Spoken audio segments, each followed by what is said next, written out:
I've always been fascinated by the night sky, so setting up my telescope in the backyard is something I do whenever the conditions are right. Hello everyone, and welcome back to the Dreamland Encounters.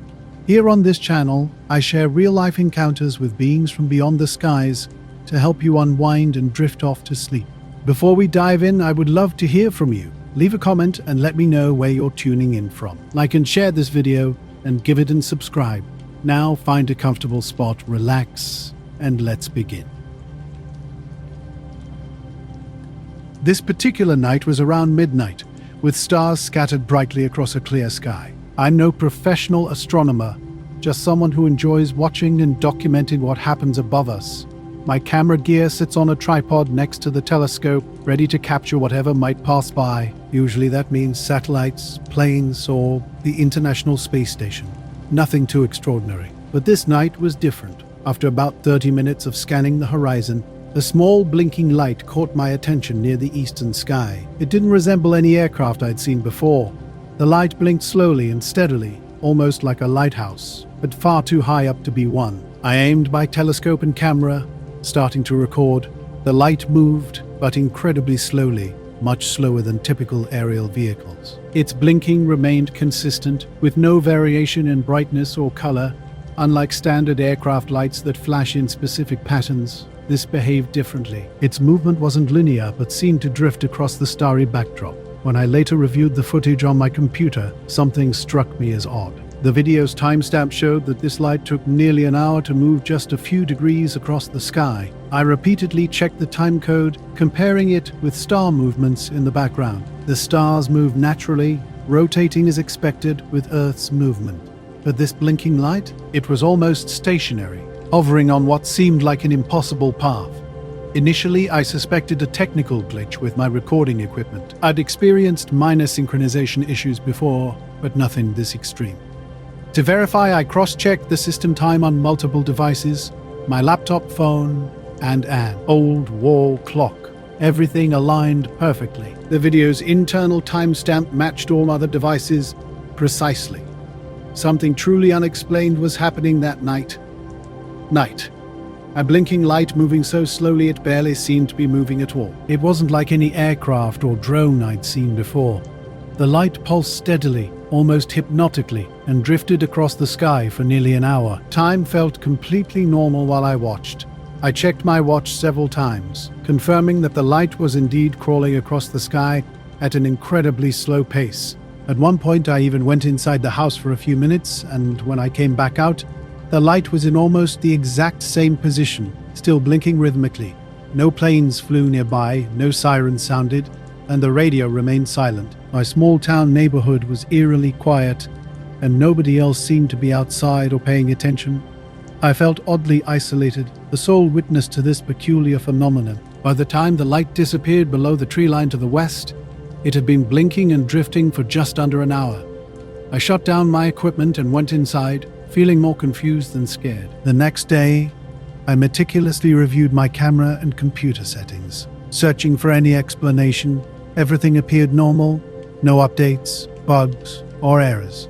Hoping to understand what I'd seen, I uploaded the footage to astronomy forums, asking if anyone else had witnessed something similar. Most responses suggested it might have been a satellite or experimental military craft. However, none of the usual explanations seemed to fit. Satellites move much faster, and planes don't drift so slowly while maintaining a consistent blink. Weeks later, I still keep the footage, occasionally rewatching it. The experience remains unsettling because nothing about it aligns with my understanding of what should be possible.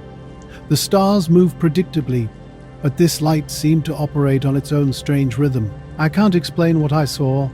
I don't know if it was something human-made, extraterrestrial, or just an unusual atmospheric effect. The mystery haunts me, a constant reminder that there are things in our world we simply cannot understand. Here's a rewritten version of the text. Working overnight for the State Highway Department brought some strange experiences. This particular night was about 3 years ago, out near Ridgeway on a deserted 2-lane road. Everything felt normal at first. Warm, dry, with a half-full moon and sharp stars overhead. We were resurfacing a stretch of highway, working from 9 p.m. to around 4 a.m. Most nights were quiet, but this one was different. The crew had floodlights set up along a quarter-mile section, and I was positioned on the far side near the parked trucks, monitoring equipment movement. Around midnight, I stepped away from the lights to relieve myself behind the equipment trailer. The silence was immediate and unnatural. No bugs, no wind, not even the usual background hum from distant fields. Everything was completely still. As I finished, something caught my eye, a shadow moving across the gravel. At first I thought it might be clouds, but the sky was crystal clear. I looked up, expecting to see a bird or plane, but saw nothing. The shadow glided smoothly across the road from west to east, spanning the entire highway width. What struck me was the absolute silence. No sound, no vibration, no disturbance. The shadow looked long and irregular, like a faint dark filter moving between me and the stars. It wasn't round or winged, but suggested something massive and undefined. After it passed, the stillness remained. No animals stirred, no breeze moved. The air felt heavy almost, expectant. I checked my watch, thinking several minutes had passed, but only 1 minute had elapsed. Walking back to the road, I scanned the sky continuously. When I mentioned it to another crew member, he dismissed it as a bat. But I knew better. This wasn't like any bat shadow I'd ever seen, and the silence was too complete to be normal. Something unusual had happened that night, something I couldn't explain. No, I was sitting in the truck, half dozing, when the radio suddenly clicked on with just static before shutting off again. We hadn't used the radios all night, and they're usually reliable. I noticed the handheld in the charger had a blank screen, as if it had been turned off, even though I hadn't touched it. Right after that, I heard a soft metallic clank from behind the trailer. It wasn't loud, just a deliberate sound, like someone dropping a wrench on pavement. I got out and checked, walking the entire length of the trailer. Nothing was out of place. Everything was exactly where it should have been. When I came back around, I noticed something strange about the gravel. Near where I'd been earlier, where I saw the shadow, there was a narrow strip about a foot wide that looked different. The rest of the gravel was dry and dusty, but this section appeared compressed, almost melted together. It wasn't warm, just firmer, like the surface had been pressed down. I didn't tell anyone. I didn't want to try explaining what I'd seen. I just stayed in the truck for the rest of the shift. Door locked, radio off. The weirdest part happened on the drive home. Around 4:15, I was heading south on Route 12 through open farmland. As I came over a low hill, my headlights caught something on the left side of the road. It was a tall, thin shape that wasn't moving. I slowed down, wondering if it was a deer or a person. As I got closer, I realized it was neither. It looked like a narrow post or figure, maybe 7 or 8 feet tall, standing just inside the ditch. I passed slowly, trying to get a better look without stopping. It didn't move. I only saw it for about 3 seconds, but I couldn't make out any details. Just a tall vertical shape, dull gray, with no shine or reflection. I checked my rearview mirror, but the road behind me was empty. Nothing was standing there anymore. That stretch of road has no turn-offs, no fences, nowhere something could hide. I drove home with the windows up and the radio off. The next day, I went back to the site around noon to see if the gravel still looked strange. It didn't. The whole area looked completely normal, like nothing had happened. The truck's radio worked fine too. I didn't bring it up again with the crew. Not a week prior, I decided to stop volunteering for the Ridgeway shift after what happened. Something felt strange from the moment I woke up around 2:30 in the morning. No sound, no nightmare. I simply opened my eyes and knew. The room had an unusual soft blue light, which was odd because I always keep it pitch black. At first I thought it might be headlights, but the light was too even and too soft. It pulsed gently, brightening, fading, brightening again, and I sat up. The silence struck me immediately. This wasn't normal nighttime quiet. This was absolute silence. No refrigerator hum, no ceiling fan noise, no electrical background sounds at all. The clock next to my bed was blank. Walking to the window, I realized this wasn't just my room. The entire street was bathed in this strange glow. Everything looked washed in a dim, bluish tone like an underwater filter. Houses, trees, the street, all softly pulsing, completely silent. What was truly unsettling was the complete absence of shadows. Even during light night or late night driving, objects usually cast shadows. but this glow seemed to come from everywhere simultaneously. I tried the bedroom light switch. Nothing. The hallway switch, also nothing. My phone on the nightstand was dead, not off, but completely unresponsive. I'd left it charging, the cord still plugged in, but the device felt cold.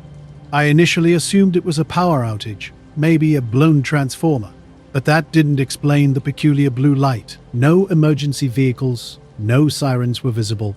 Looking out the window again, the street was empty. Then I saw Mr. Halpern. He stood motionless in his yard, barefoot, wearing pajama pants and a t-shirt, staring straight up.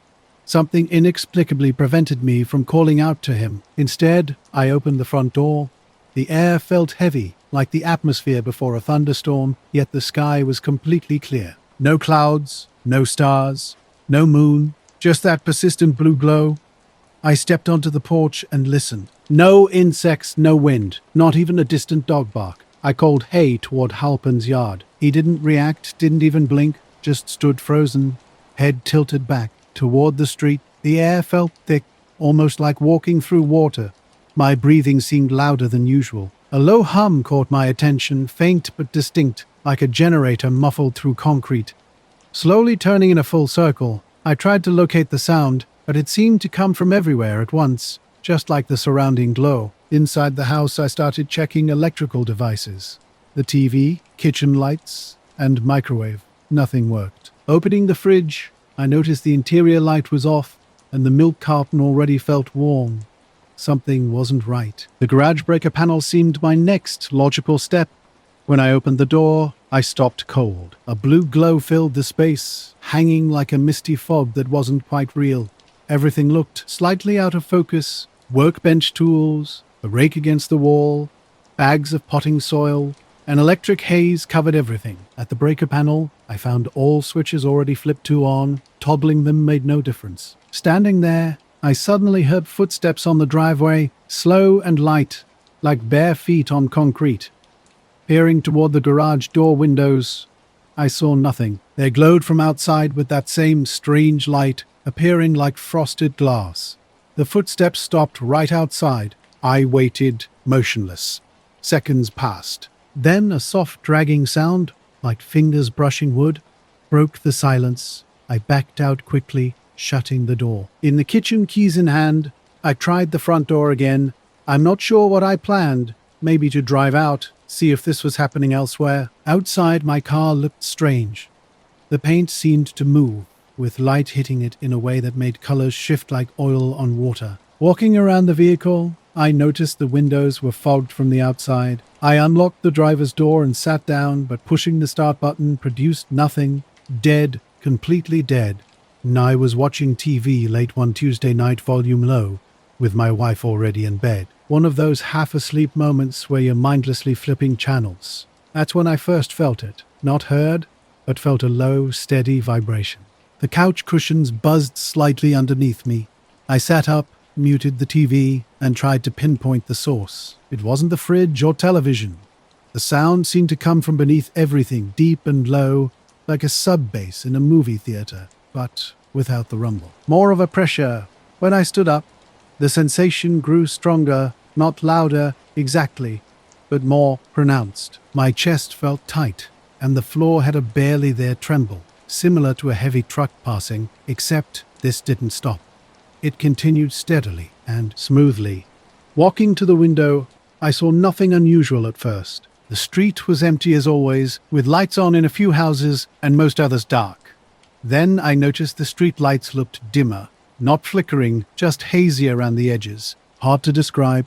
Right then my neighbor's car alarm went off, starting with just one. Suddenly, the dash lights died, with no dome light and not even a click. I sat in silence for perhaps a minute. The radio screen was doing something strange, often black, but with a faint flickering behind it, like something pulsing behind tinted glass. No sound, just that light. When I got out and stood up, I realized Halpern was gone. His yard was empty. That's when real fear set in. I returned inside, locked the door, and sat in the living room with a non-working flashlight and a dead phone, unsure what to do. I didn't want to go upstairs and leave the windows uncovered. The glow kept pulsing, slowing down. The hum faded with it. Gradually, I heard insects in the distance. then a dog barking down the block. The fridge kicked back on. The fan started spinning. Just like that, it was over. Everything worked again. The blue light disappeared.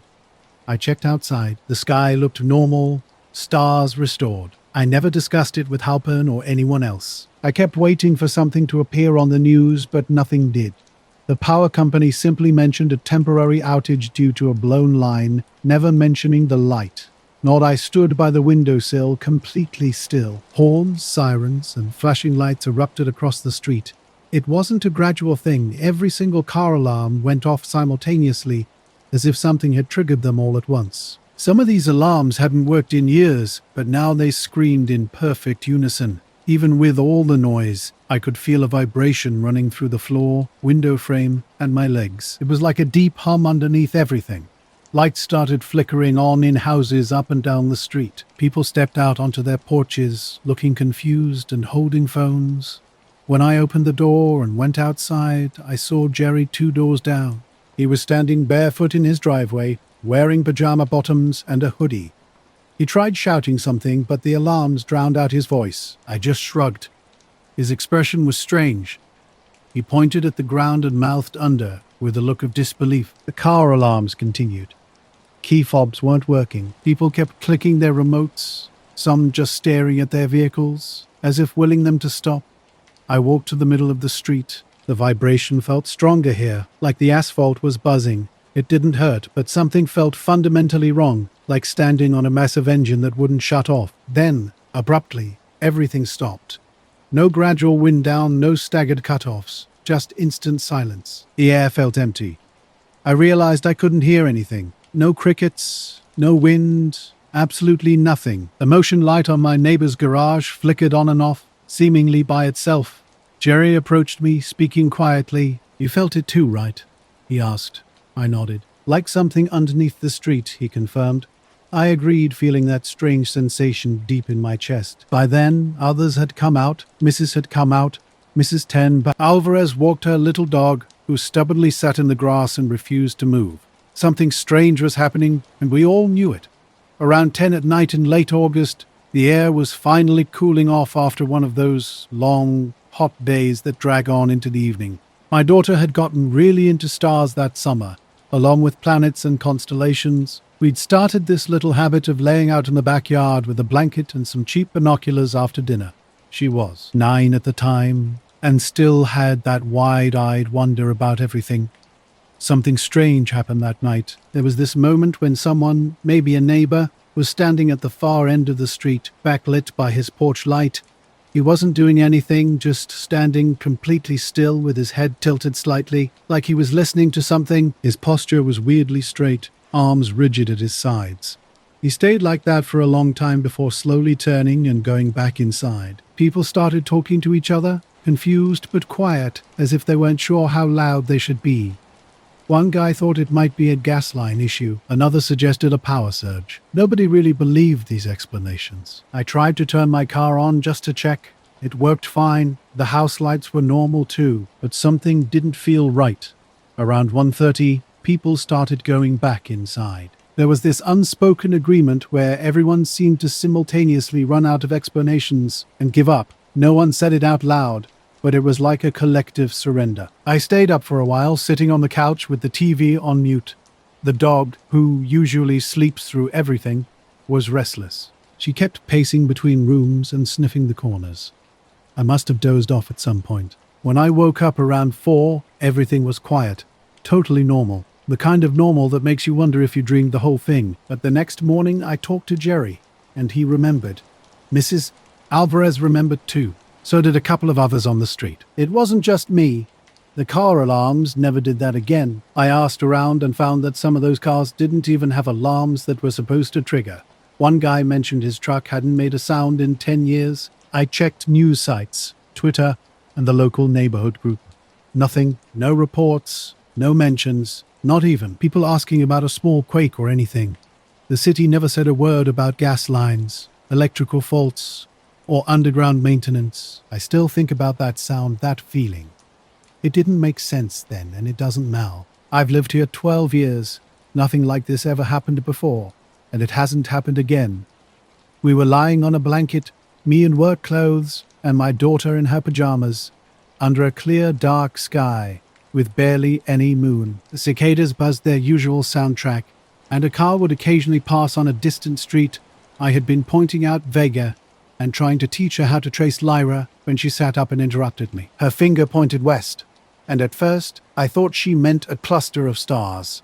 But what she saw was different. 5 small white lights hung motionless in the sky, perfectly spaced in a diagonal line.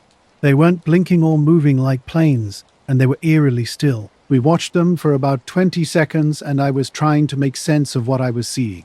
No sound came from the lights, not even a hum, which ruled out aircraft. Then, in a moment, I can still picture clearly they moved. Not jerky or random, but smoothly and together, as if connected. The lights spread out and formed a perfect square, 4 at the corners and 1 dead center. The symmetry was unnatural. My daughter whispered, "What is that?" But I remained silent. We just watched. The square held its position rock steady.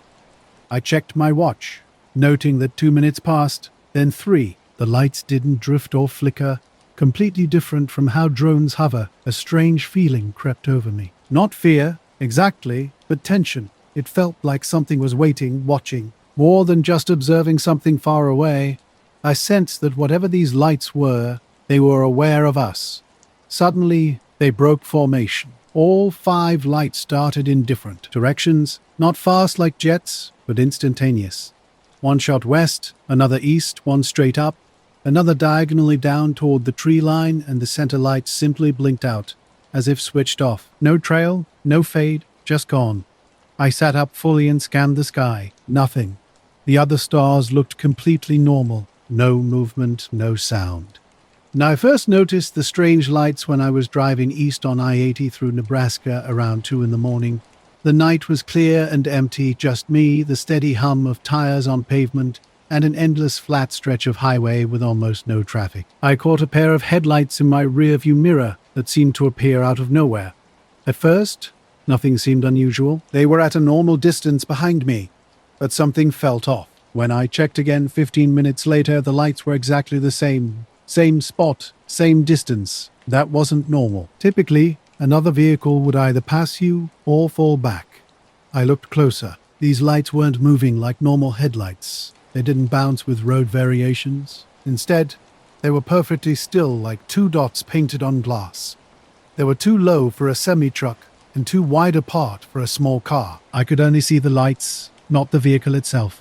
Later, I asked a buddy who knows about drones and RC planes about what I'd seen. His response was chilling. Even military drones don't move like that. Not that fast, and definitely not dead silent. This wasn't the first strange experience we'd had. Earlier that fall, my daughter and I had been stargazing when we saw something unusual. When I asked her about it, she just nodded and said, "I think they saw us." Her lack of curiosity was unusual. We went inside, and I locked the doors, something I never do until bedtime. The backyard motion sensor lights on the garage didn't work. I tried resetting them, but they stayed dark. My daughter brushed her teeth and went to bed without her typical barrage of questions. After she fell asleep, I sat on the porch with a beer, staring at the sky for about an hour. Nothing happened. No lights, no noise. We continued stargazing a few more times that season, but we never saw anything like it again. My daughter stopped pointing out satellites. We never discussed it further. I noticed the lights in my rearview mirror only later, casting a glow behind me. Curious, I changed lanes to see if they would follow. And they did. Perfectly. No hesitation, no drift. Left, right, they matched every move with eerie precision. Maybe another driver was just messing around, I thought. So I slowed down, hoping they'd either pass or back off, but they didn't. I dropped 10 miles per hour under the speed limit. Still there, a light tap of my brakes produced no reaction, no change in the lights, no dimming, nothing. That familiar tightness crept into my chest, the feeling that something wasn't right. I grabbed my CB radio, scanning channels and asking if anyone else was on this stretch of road. Only static answered. I pulled into a small rest area, just a bathroom and a few vending machines, and swung my truck wide, positioning myself to watch the entrance. As I stopped, I checked the mirror. No lights. I waited, watching. Nothing came in. I stepped out, walking to the back of the trailer under the pretense of checking something. The lot was silent, cold, no wind. Just one dark minivan parked far by the bathrooms and no other semis in sight. I walked past the lot's edge where grass began, trying to get a better view of the ramp and highway. Still nothing. No cars, no lights, just silence. After a few minutes, feeling slightly foolish for my nervousness, I returned to the cab. When I climbed in and shut the door, the dome light didn't come on, not unusual. But when I turned the key, the dash remained dark. Dead. My phone mounted nearby showed a black screen, no response to power buttons or holding them down. Then I saw the headlights again. Not in the mirrors, but through trees at the far end of the rest area. 2 white dots, low and steady, peeking through like someone was parked out there, lights aimed directly at me, but something was off. The angles didn't make sense. That part of the lot had no exit, and a chain-link fence blocked any possible path. Now, I pulled out of the rest area, glancing in my mirrors the whole time. Nothing behind me. About 20 minutes later, I passed another truck heading westbound and tried the CB again. This time, I got a response, just a quick loud and clear from some guy. I asked if he'd seen anything strange on the road. He simply said no and signed off. The lights hadn't moved or dimmed, they were just floating there, not casting shadows or shining on anything. I opened the door slowly and climbed down, unsure of what to do. Should I walk toward them or hide? I just stood there with one hand on the door, staring. Suddenly the lights blinked out, not fading but snapping off like someone hit a switch. 1 second they were there, the next they weren't. The woods went black. Then my truck lights came on, interior first, then dashboard. Everything booted back up like normal. My phone vibrated and lit up. The radio powered on. Even the dome light came on, bright and warm, as if nothing had happened. I made it to the next truck stop, filled up, and sat in the lot for a while. I ate vending machine junk and tried to figure out what to do next. When I got home, I didn't tell anyone. Not my dispatcher, not the guys at the yard, not my wife. I didn't know what to say. I still don't. Later that night, around 10, I took Gus out for a walk. He's my dog, a big shepherd mix. He's kind of skittish but sweet. He hates loud noises and other dogs, so I usually take him out late when it's quiet. We do a loop around the neighborhood, passing a stretch of open field at the edge of a small tree line. There's not much out there, just tall grass, scattered trees and power lines running through it. It backs up to a park and some light woods. At night, it feels pretty empty. No street lights past a certain point, just the glow from houses behind you, and then darkness. Gus gets a little weird near that field sometimes, not scared, just more alert. He pulls the leash tighter and stops to stare into the grass. I usually don't think much of it, probably just raccoons or deer. But that night was different. He stopped hard at the edge of the sidewalk, right where it borders the field, and wouldn't go forward. He does that sometimes if he smells something strong, but this wasn't that. His ears were up, and he had this look. The night felt strange from the start. Gus, my dog, was acting odd. That little anxious hum he does when something doesn't feel right. At the far end of the clearing, a shape hung suspended, big and dark, roughly 30 or 40 feet off the ground. It wasn't moving like anything normal. No engine sounds, no blinking lights, just a dull reddish glow underneath, reminiscent of a dying fire's ember, completely motionless. No bobbing, no drifting, no noise. Perfectly pinned in place, too large to be a drone or kite, bigger than a car, with a wide, flat bottom and rounded edges that defied easy description. Gus wasn't barking, but he kept shifting weight, torn between fight and flight. The entire landscape had gone silent. No insects, no wind in the trees, no buzzing power lines. It felt like time itself had paused. My own breathing seemed distant until I focused on it. When I tried to capture the moment on my phone, the screen went black. Not dead, just frozen. Buttons unresponsive, stuck on a faint backlight. Meanwhile, the object's glow began to pulse slowly, like a subtle breath, dimming, then brightening, then dimming again. Its edges shimmered strangely like heat waves or rippling water. The stars around it were blocked, but not in a clean shape. The rest of the sky remained crystal clear. When I stepped back, Gus panicked, jerking the leash and trying to run. Then In an instant, it vanished. Not flying away, but simply blinking out, like someone had flipped a switch. I got back from my run around 3:10 a.m., checking my phone screen as I turned the corner to my building. I'd run a little longer than usual, trying to shake off some work stress. The neighborhood's quiet enough at night, safe, and I'd done that loop probably 50 times before. But something felt off that night. I started noticing it maybe 15-20 minutes in. I realized I hadn't seen a single car go by. No headlights, no street noise. Even the houses were darker than usual. I run past a row of small ranch-style homes with porch lights always on. That night, every one of them was dark. I told myself I was just being weird. Overthinking it, I put in my earbuds again and kept moving. It was one of those still nights.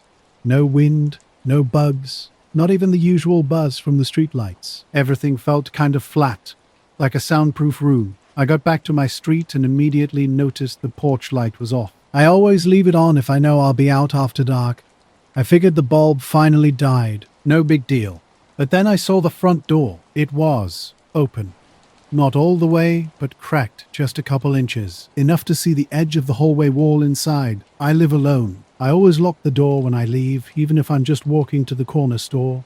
I stood there on the sidewalk for a few seconds not moving. Then, suddenly, I was here, pulsing faintly above the field, and then I wasn't. No wind, no flash, just gone. The stars behind me were visible again like nothing had been here at all.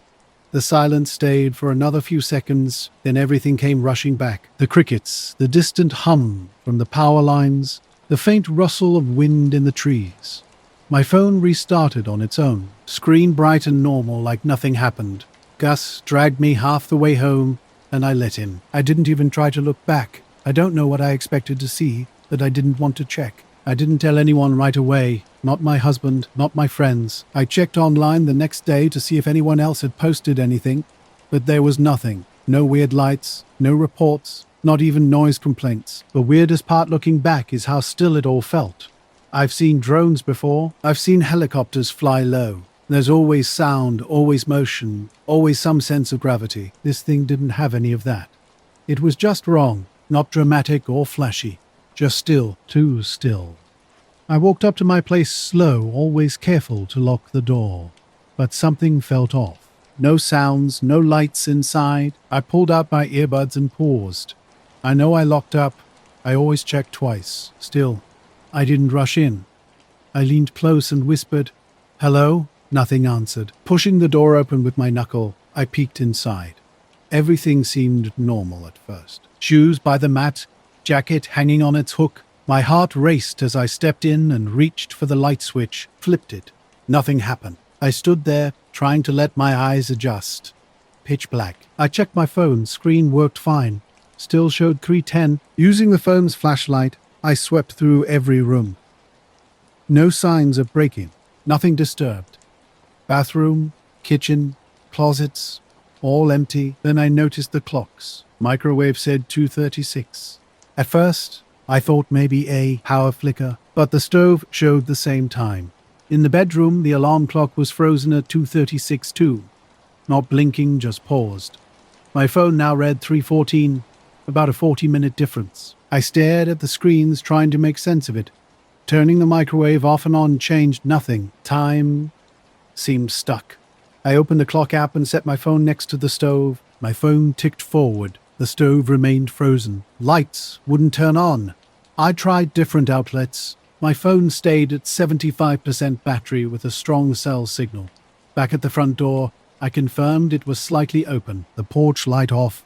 A faint, irregular ticking sound caught my attention, not like a clock, more mechanical. I tracked it through the apartment, thinking maybe something was stuck in a fan or the fridge was dying. The sound led me to the hallway closet. Standing outside, phone raised, I waited. The sound stopped the moment I touched the doorknob. Silence. Inside was normal. Coats, vacuum cleaner, nothing unusual. I closed the door. Suddenly, every light in the apartment flashed on at once. Just like that. Night. The clocks had stopped at 2:36. Suddenly. No warning. I checked my phone, 3:23. Back in the kitchen, everything seemed normal. The fridge hummed. The ceiling fans spun.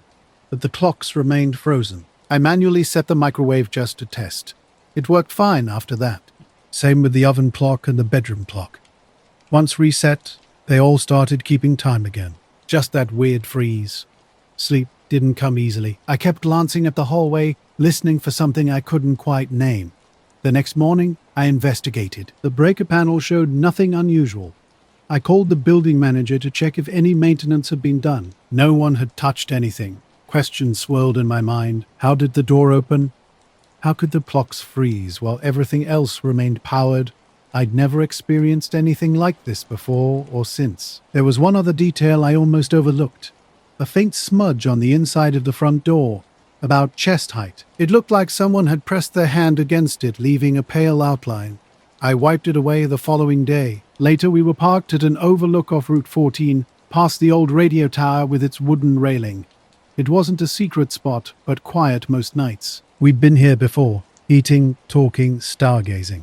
That night was unusually clear. No moon. No wind. No wind. One of those nights where sound travels impossibly far.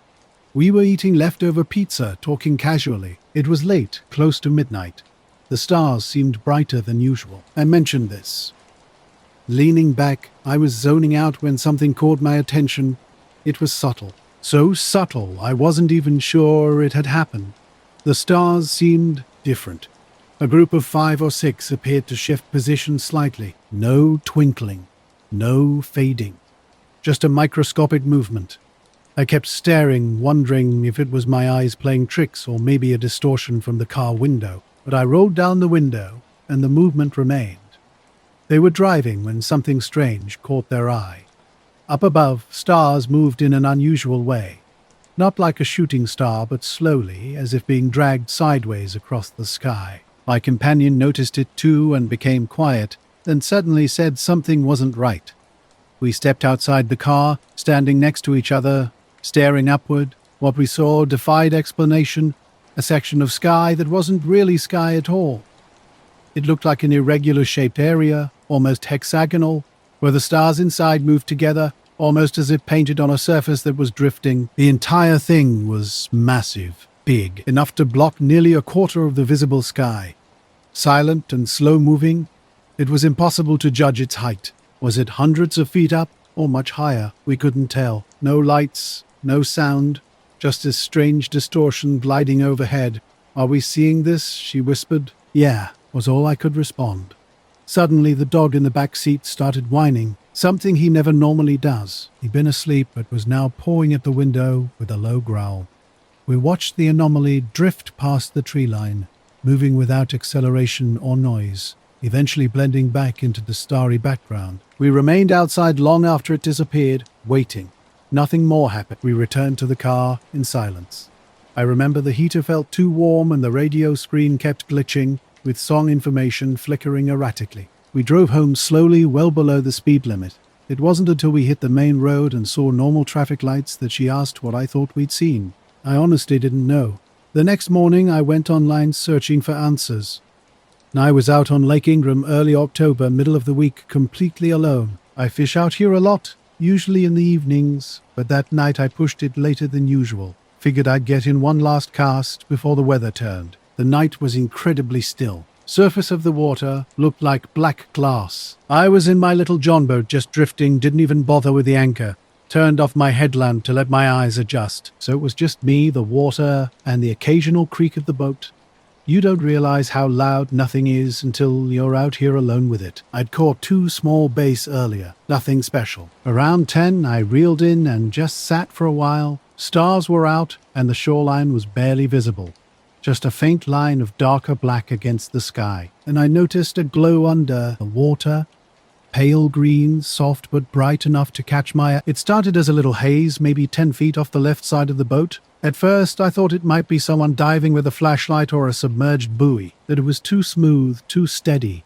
Didn't shimmer like light usually does underwater. No flickering, just a solid, even glow that slowly got brighter and wider as it rose. Wasn't moving fast, kind of a lazy drift upward, like something floating up from the bottom. I leaned over the side to get a better look, holding my breath without realizing it. The light kept coming up until it was right beneath the boat. I'd guess it was no more than 4 or 5 feet down. That's when it stopped. just sat there under me, not moving, no pulsing, just this perfectly round glow, almost the size of the boat, maybe bigger. I didn't hear anything. No bubbling, no hum. The water didn't ripple, didn't push the boat at all. That part really got to me. You'd expect something that close to make at least a little current, but it was like the water wasn't reacting to it. I dug my phone out of my tackle box, but as soon as I tapped the screen, it froze. Wouldn't unlock. Just stayed on the black screen with the time 10:47 p.m. later. I looked up everything I could think of. Weather balloons, drones, stealth aircraft. Nothing matched.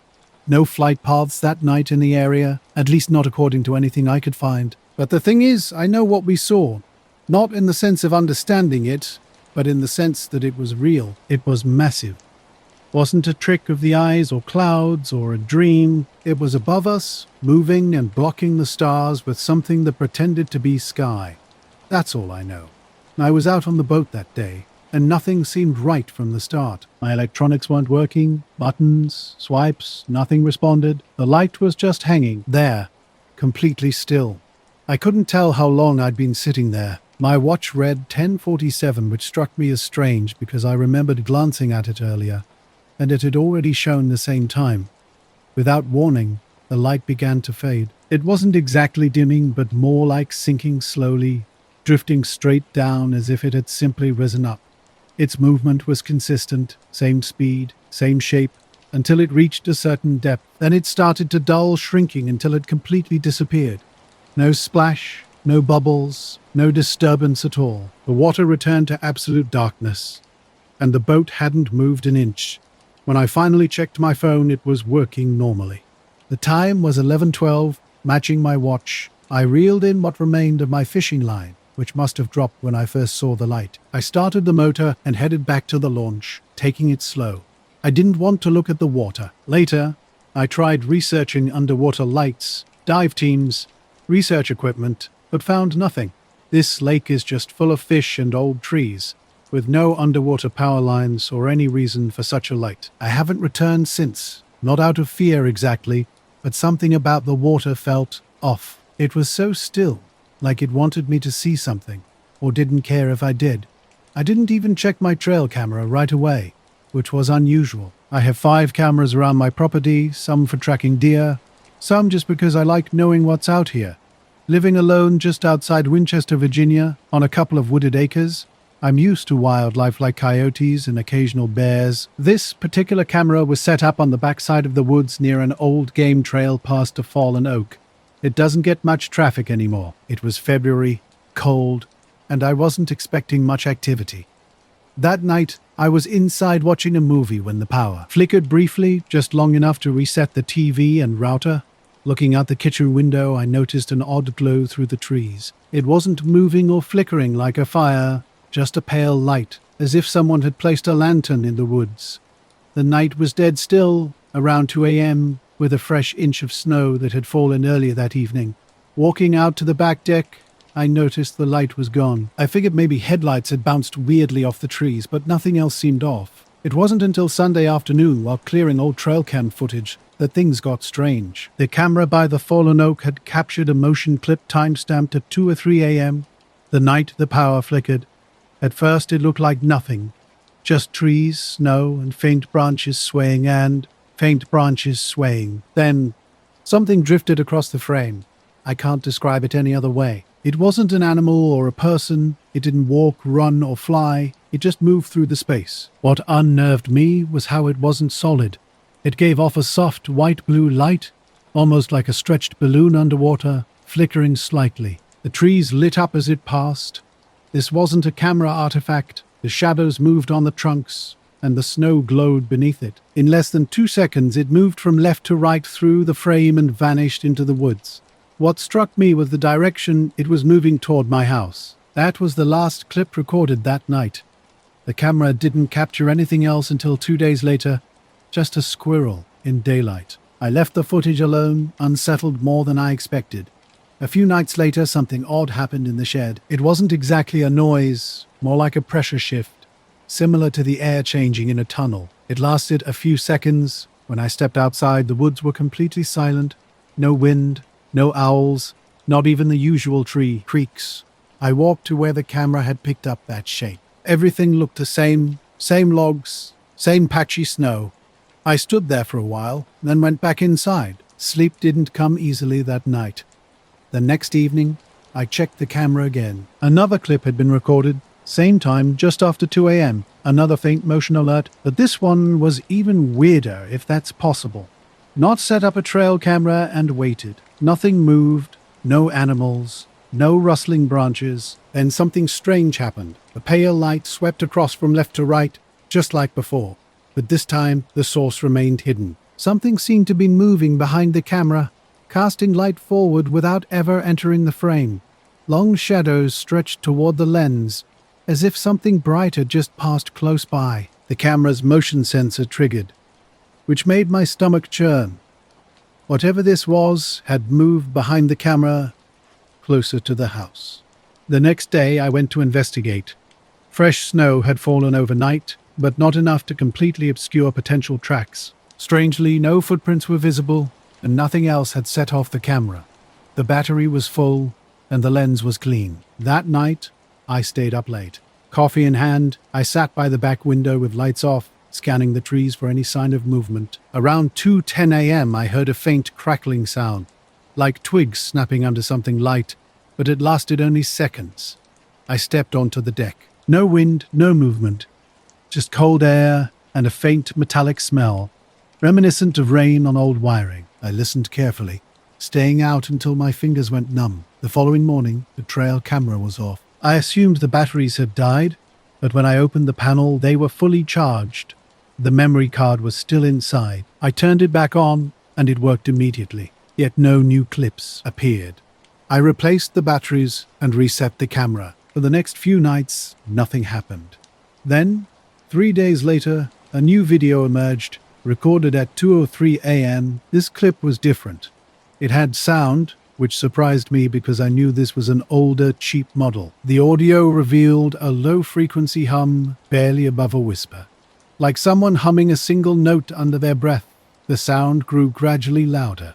The video showed the same sweeping light through the trees, with no discernible shape, just moving illumination. The hum peaked as the light faded, then silence returned. I imported the clip into editing software, hoping to clean and boost the sound. But there was nothing else, no animal noises, no wind, just that steady, low tone. Here's the rewritten text. We thought it would be a routine expedition. Just another cave exploration for a group of experienced cavers like us.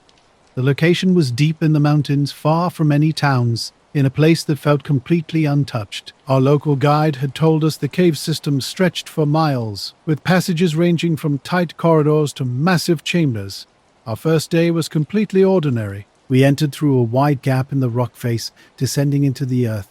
Cool, damp air surrounded us, carrying the scent of wet stone. Stalactites hung overhead, water trickled, and an occasional bat fluttered past. We methodically marked our route, took notes, and set up camp in a dry chamber about 3 hours into the cave. Day 2 took us deeper into the system. We split into pairs to cover more ground more efficiently. I was paired with Eric, a geologist who'd been on countless similar expeditions. While he carefully collected samples and took measurements, I handled the mapping. Hours into our exploration, we discovered the chamber. At first, nothing seemed unusual. It was spacious, about the size of a small house, with smooth walls and a high, arching ceiling. But then Eric noticed something odd. The walls weren't entirely natural. Evenly spaced grooves ran in a spiral pattern from floor to ceiling, looking as if they'd been melted or shaped by something that left no traditional tool marks. In the chamber's center stood the artifact, the only word I can use to describe it. About the size of a barrel, metallic, cone-shaped with a broken tip. Its surface was covered in patterns that seemed to move, shifting when you looked directly at them, almost as if alive. Initially, I thought it was a trick of our headlamp light, but no, it was definitely moving. We stood in stunned silence, staring. I'm not sure how long we remained like that before Eric finally spoke. Since then, I've been checking the camera every few days. It still works, recording wildlife, squirrels, raccoons, the occasional deer, but no unusual lights, no strange hum, no unexplained shapes. The woods seem normal again, though I've stopped venturing out after dark. Clips from that day exist, but they're silent.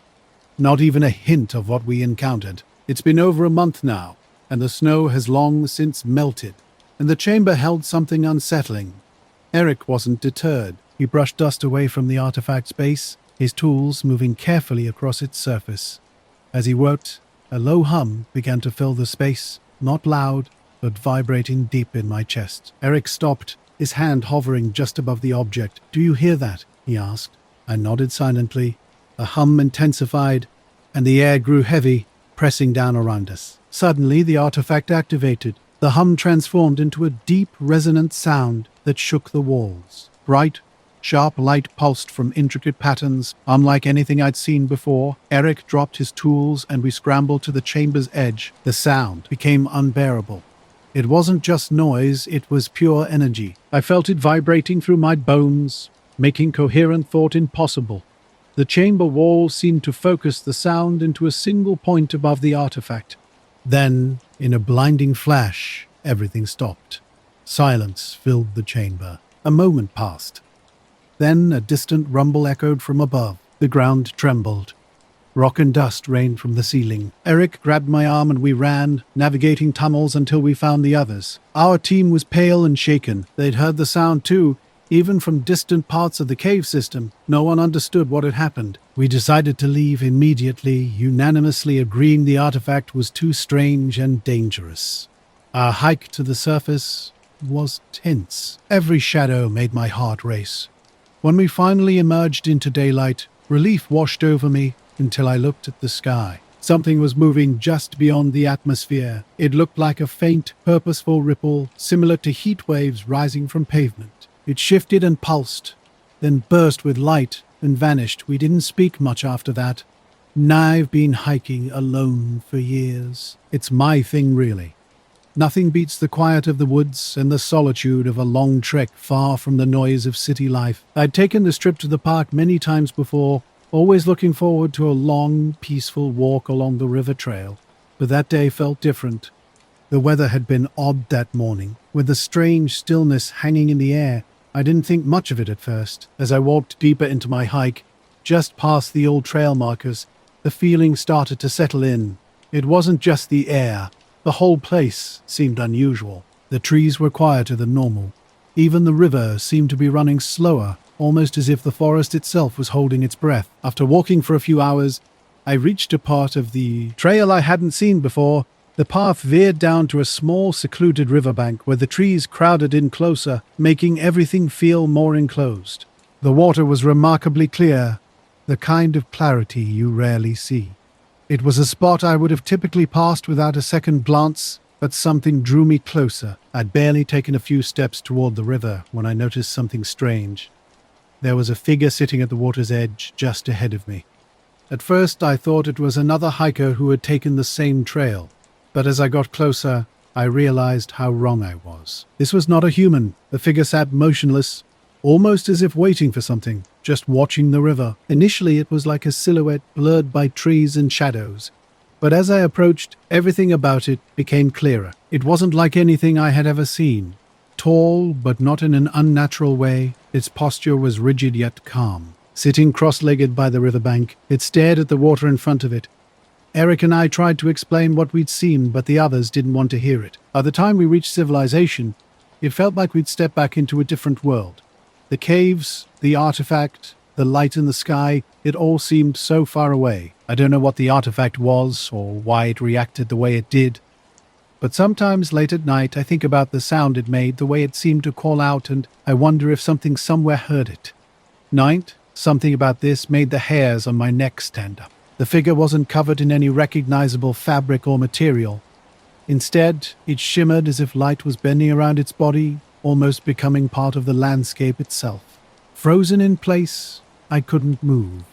My legs refused to respond, and I found myself staring, knowing it was wrong but unable to look away. A strange calmness washed over me, almost like a hypnotic stillness. Then it happened. The figure moved its head, not as if noticing me, but acknowledging my presence. My heart raced. The air felt thick and heavy, and I realized I was holding my breath. Communication came not through words, but through a mental presence. It felt like the figure had been waiting for me, knowing I would approach.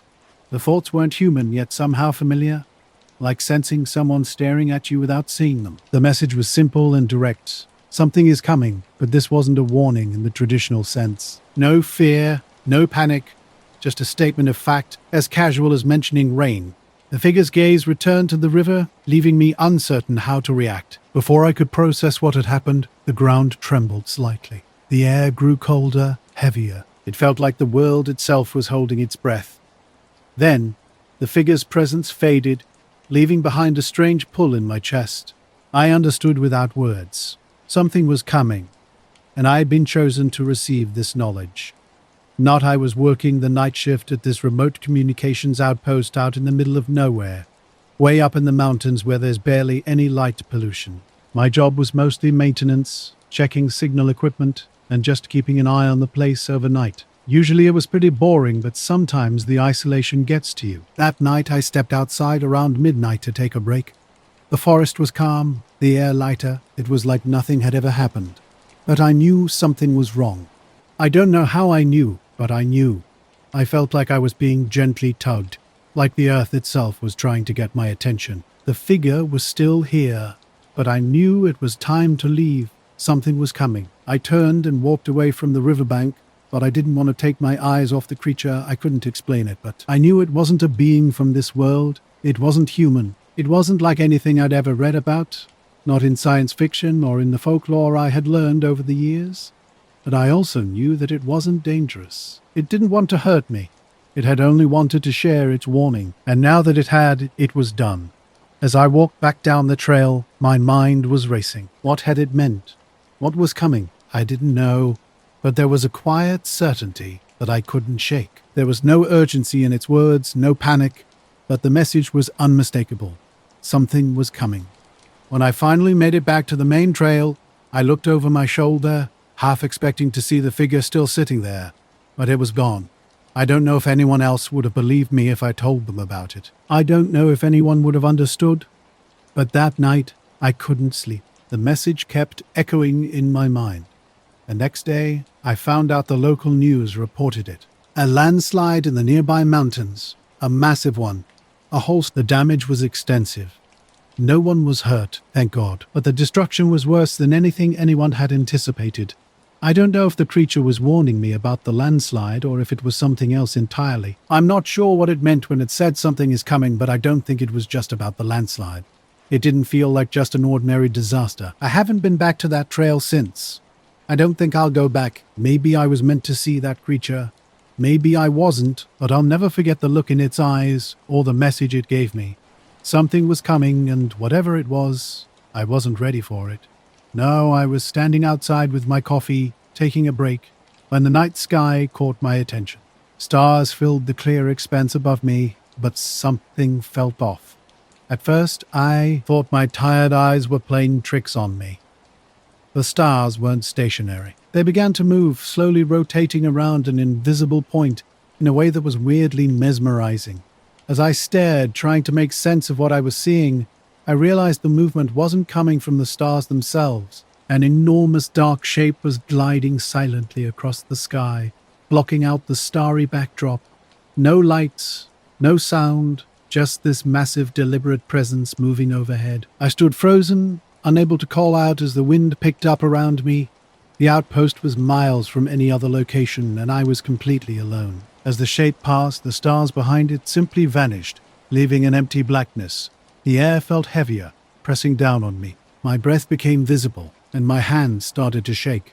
I tried to use my phone, but the screen remained blank. Something about this shape seemed to interfere with any electronic signals. After what felt like an eternity, it drifted away as quietly as it had appeared. The stars returned, the spinning stopped, and the sky looked normal again. But I knew something extraordinary had happened. Back inside, I checked the security cameras around the outpost, hoping for some evidence. But the feeds showed nothing unusual, just the typical empty landscape under the starry sky. I spent the rest of the night watching through the window, knowing what I'd seen was far from ordinary. When my shift ended, I left without saying much. I couldn't find the right words to explain what I'd witnessed without sounding crazy. Even now, I'm uncertain about what it was, not an airplane, not a drone. It made no sound, and the stars remained motionless. Our dog started acting strange around 3:17 a.m. every single night. This went on for a week straight, which was unusual for us out in the country.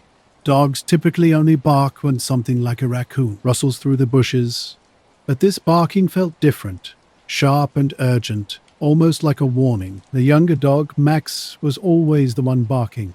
His bark wasn't threatening, but seemed more confused or afraid. After a few nights, it started to unsettle me. I checked the clock each time, and it was always 3:17, give or take a minute. On the third night, I got out of bed to investigate. I grabbed my phone, turned on the flashlight, and slowly opened the back door. The yard was dark, with only a sliver of moonlight. Max stood at the edge of the porch, hackles raised, staring intently at the far corner of the yard. Nothing was moving, but he wouldn't stop barking. When I stepped out, calling his name softly, I noticed something odd. The air felt heavy, like the quiet before a storm.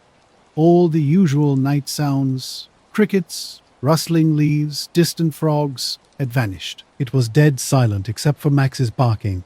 I didn't see anything, but the feeling was unsettling, so I went back inside and locked the door. The next day I told my wife about it, but she suggested dogs sometimes get spooked by things humans don't notice. The following night, the same thing happened.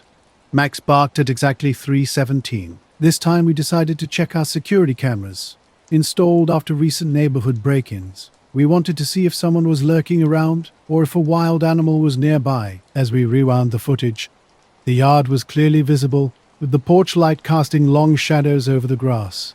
But then something huge just drifted overhead, blocking the sky, and vanished. I haven't gone back to that outpost since. Not something strange happened. The camera flickered with static for a split second when Max started barking, and suddenly he was gone. No dog in the yard at all, just empty grass and shadows. I kept rewinding and replaying the footage. Max had been inside earlier, and the timestamp checked out.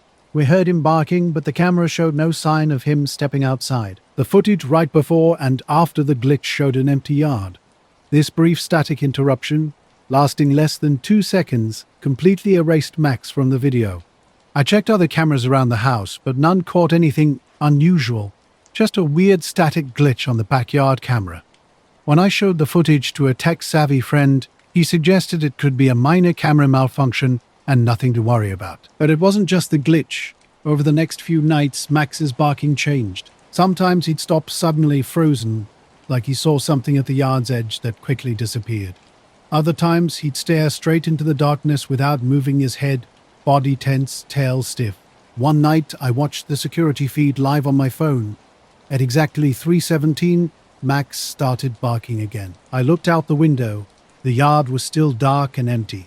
The camera feed went blurry, static blooming across the screen. When it cleared, Max was gone, but I was watching the porch with my own eyes, and he was standing there, fur bristled, looking out. My stomach twisted. How could the camera not see him when I was right here? As I blinked, thinking my eyes might be playing tricks, I noticed a faint pale glow near the far corner of the yard, barely visible through the bushes.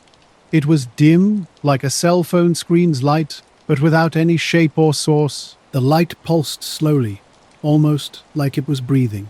Max barked at the glow, but then it vanished. Immediately, Max stopped barking, his whole body relaxing as if whatever was there had gone. I kept staring into the dark, but it was empty again. I went outside to check after a few minutes. Nothing. No light. No footprints. No broken branches. After that night, Max's barking stopped completely. It was like nothing had ever happened. He acted normal, happy, acted chasing squirrels during the day. I kept checking.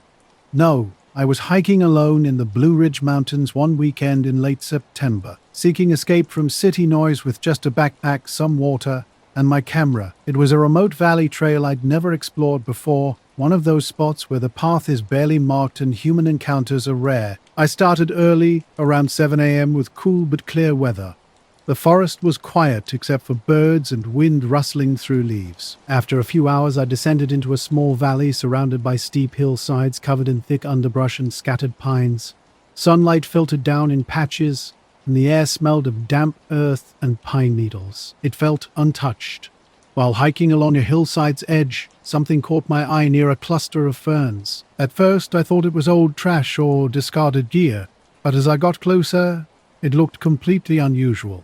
A small object about basketball-sized, partially embedded in the slope. The surface was metallic but oddly smooth and slightly shiny. A dull grey with a bluish tint that reflected sunlight strangely, not like polished metal, but more like a brushed or weathered surface, yet without scratches or rust. What truly intrigued me was how it seemed pressed directly into the earth and rock. The surrounding ground appeared disturbed, as if pushed with considerable force. I took pictures without touching it, feeling something was off about interfering. Circling the object, I tried to determine what it might be. It resembled no equipment or gear I'd ever encountered. No wires, no markings, no seams or bolts, just a smooth metallic oval partially sunk into the hillside. I listened for sounds. Nothing. No humming, no vibrations, just silence. Later back home, I reviewed my camera footage, hoping to see that strange object again.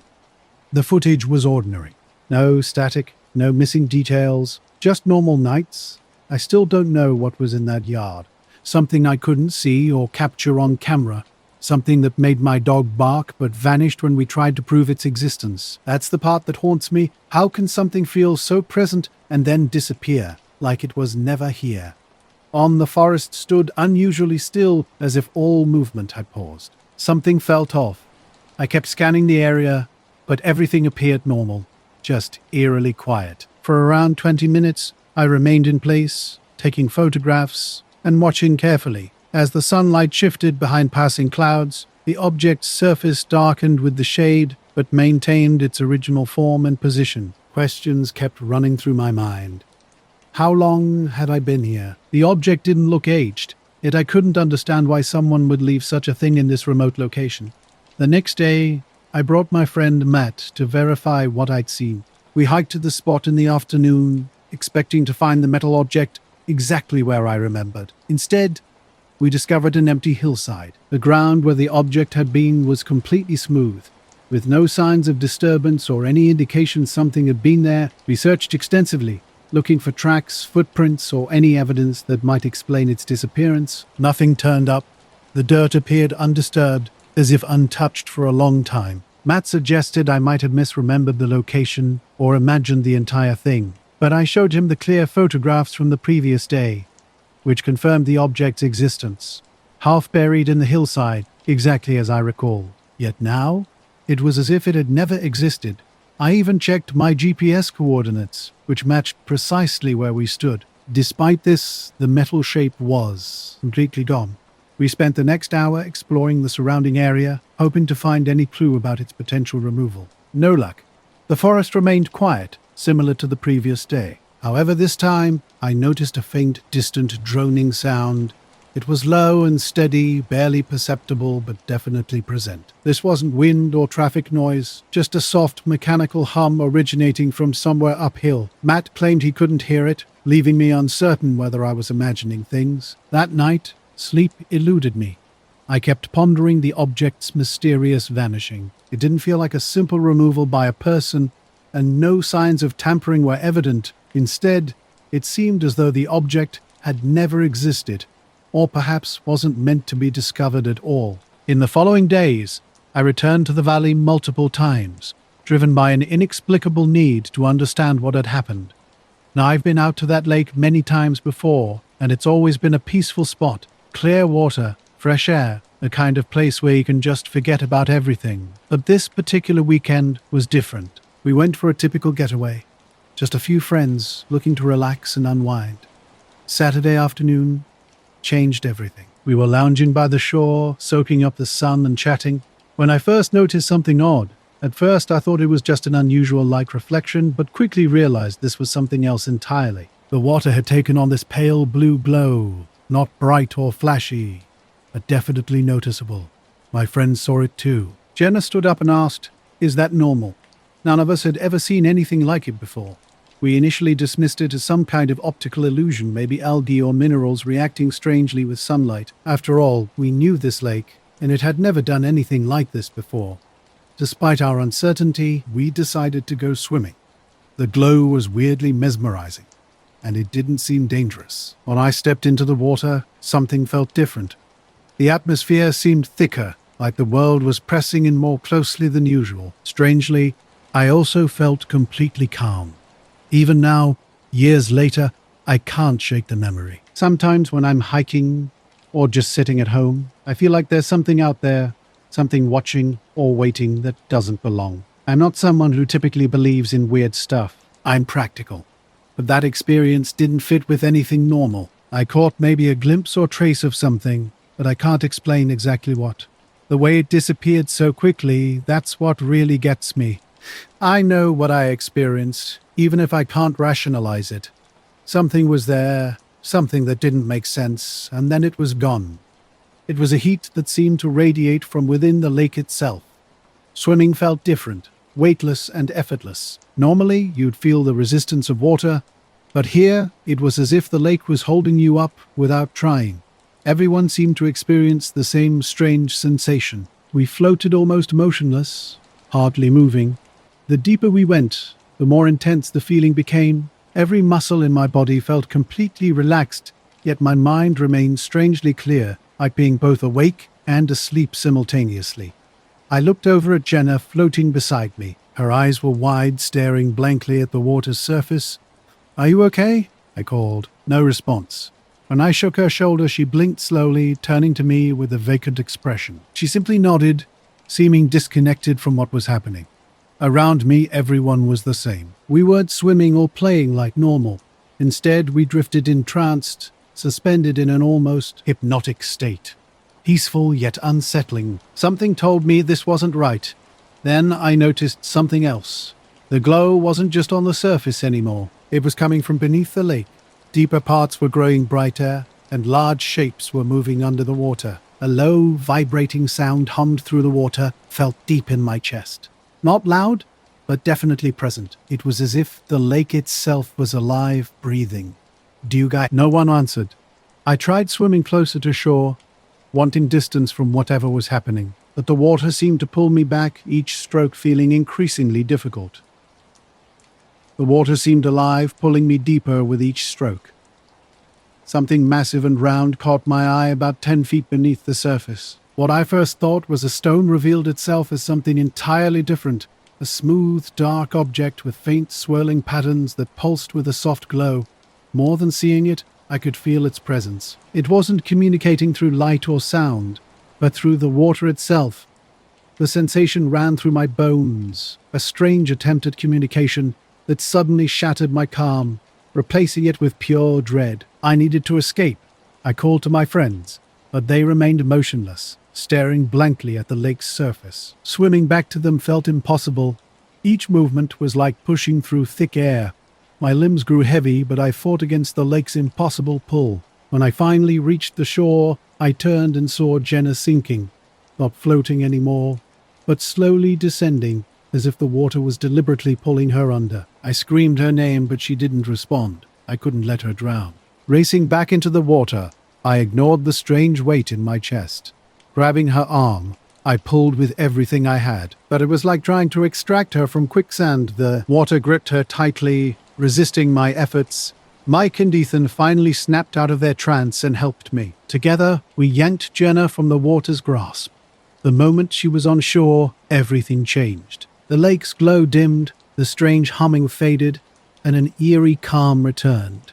We stood there, breathless, staring at the now peaceful water. Something unexplainable had happened, something we couldn't understand. We packed up quickly and left, wanting nothing more than distance from that place. Years later, I still don't know what we encountered that night. An alien or something beyond comprehension. I can't say, but I know what I experienced was real, and it was unlike anything I'd ever seen before. My job in the remote forest reserve seemed routine at first. I was there to catalog species, collect soil samples, and document the ecosystem's health. The place felt untouched, almost frozen in time, and I loved the deep solitudes surrounding me. One tree caught my attention immediately. It was massive, the trunk wide enough to fit a small car, with bark so thick and gnarled it was covered in moss and fungi. Its roots sprawled everywhere, some diving underground, while others twisted above ground like muscular veins. This wasn't just any old tree, it felt alive, watchful, with a presence that seemed to observe everything around it. While setting up my equipment nearby, I first noticed a subtle vibration beneath my feet. Initially, I assumed it was something ordinary, wind moving branches or underground animal activity. But the air was completely still, and these vibrations weren't random. They had a rhythm, almost like a heartbeat, soft but consistent. Crouching down, I pressed my palm against one of the exposed roots. The vibration intensified here, and it wasn't a simple pulse. Multiple rhythms seemed to overlap, creating a complex pattern I'd never experienced before. I tried rationalizing it as a natural phenomenon, perhaps water movement or seismic activity, but something didn't feel right. I spent hours investigating. I collected soil samples, recorded the vibrations with my phone, and used a basic seismometer. The readings were peculiar. The patterns didn't match any known geological signatures, and they appeared to originate from deep beneath the roots. Curiosity drove me to dig. With only a small trowel, I slowly worked through dense, root-filled soil. The vibrations grew stronger, making my fingers tingle. As I went deeper, I felt like I was uncovering something forbidden. About a foot down, I hit something solid. It wasn't a rock, but a smooth, cold surface with a metallic quality unlike anything I'd seen. It had a faint, almost luminescent sheen, though no light source was visible. As I cleared more soil, I revealed a curved surface descending further into the earth. I'll never go near that lake again. No, I sat there, staring at what I'd uncovered. Something far bigger than anything I could have imagined on my own. My chest felt tight, as if I were holding my breath without purpose. The constant vibrations thrummed through the metal and into my body, making it feel almost alive, not like an organism, but like a machine aware of my presence. I couldn't stop myself from reaching out. My palm pressed against the surface, and suddenly, everything went still. The forest around me fell completely silent. No wind, no birds, not even the rustling of leaves. It was as if the world had paused. Then I felt something. Not a vibration, but a sensation brushing against my mind. It wasn't words or images, just an overwhelming sense of being observed. My heart raced as I pulled my hand back, but the feeling remained. Backing away from the tree, I was uncertain what to do. My instinct screamed to leave, but logic demanded documentation. I set up my camera, pointing it at the hole I'd dug, and began recording. As I spoke into the microphone describing my discovery, the vibrations changed, growing faster, more intense. The ground beneath me started to hum. That's when the tree reacted. Its roots shifted, creaking like old wood under strain. One massive root lifted slightly, deliberately exposing more of the metallic surface. It wasn't random. It seemed the tree was working in concert with something buried underneath. I froze, watching as the exposed surface began to glow faintly, pulsing in time with the vibrations. Something compelled me to stay, rooted to the spot. The glow intensified, spreading across the ground in a web of light, beautiful and terrifying, like witnessing something far beyond human comprehension. The presence returned, stronger now, no longer just observing, but attempting to communicate. Vibrations became patterns, a message in a structure I didn't recognize but seemed like a code. Frantically, I grabbed my notebook, recording the sequences. A strange clarity washed over me, as if my thoughts were being guided. The message transcended language. It was ideas, concepts, something I could almost understand but not quite grasp. Then, as suddenly as it began, everything stopped. The glow faded, vibrations ceased, and the forest returned to life. Birds chirped, leaves rustled, and the tree became just a tree again. The metal surface remained, but now it felt inert. Whatever had been communicating had withdrawn. My encounter with something ancient and strange began during a sleepless night, analyzing patterns I'd recorded.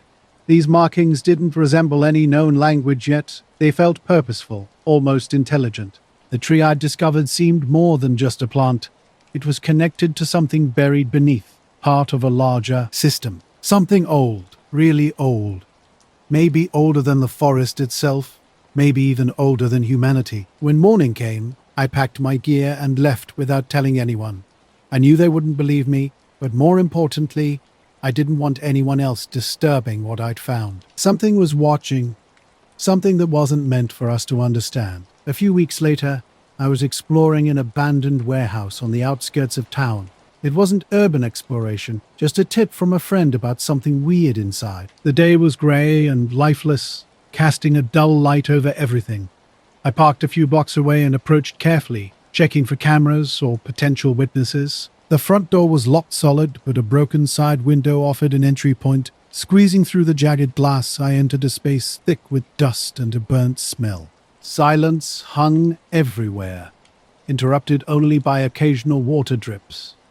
Carefully, I moved through the space, my flashlight revealing broken wood, rusty metal scraps, and walls covered in graffiti and peeling paint. After about 20 minutes of careful exploration, I discovered a door that felt different. Its hardware looked newer, suggesting recent use. Slipping through the partially open door, I entered a room that immediately struck me as bizarre. The ceiling was a nightmare of blackened, scorched tiles. Some had melted into unnatural shapes.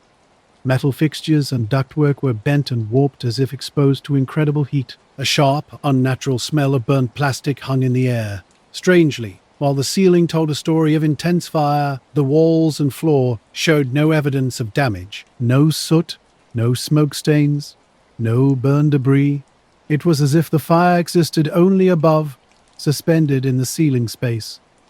I kept shining my light, searching for anything unusual. The metal debris seemed strange.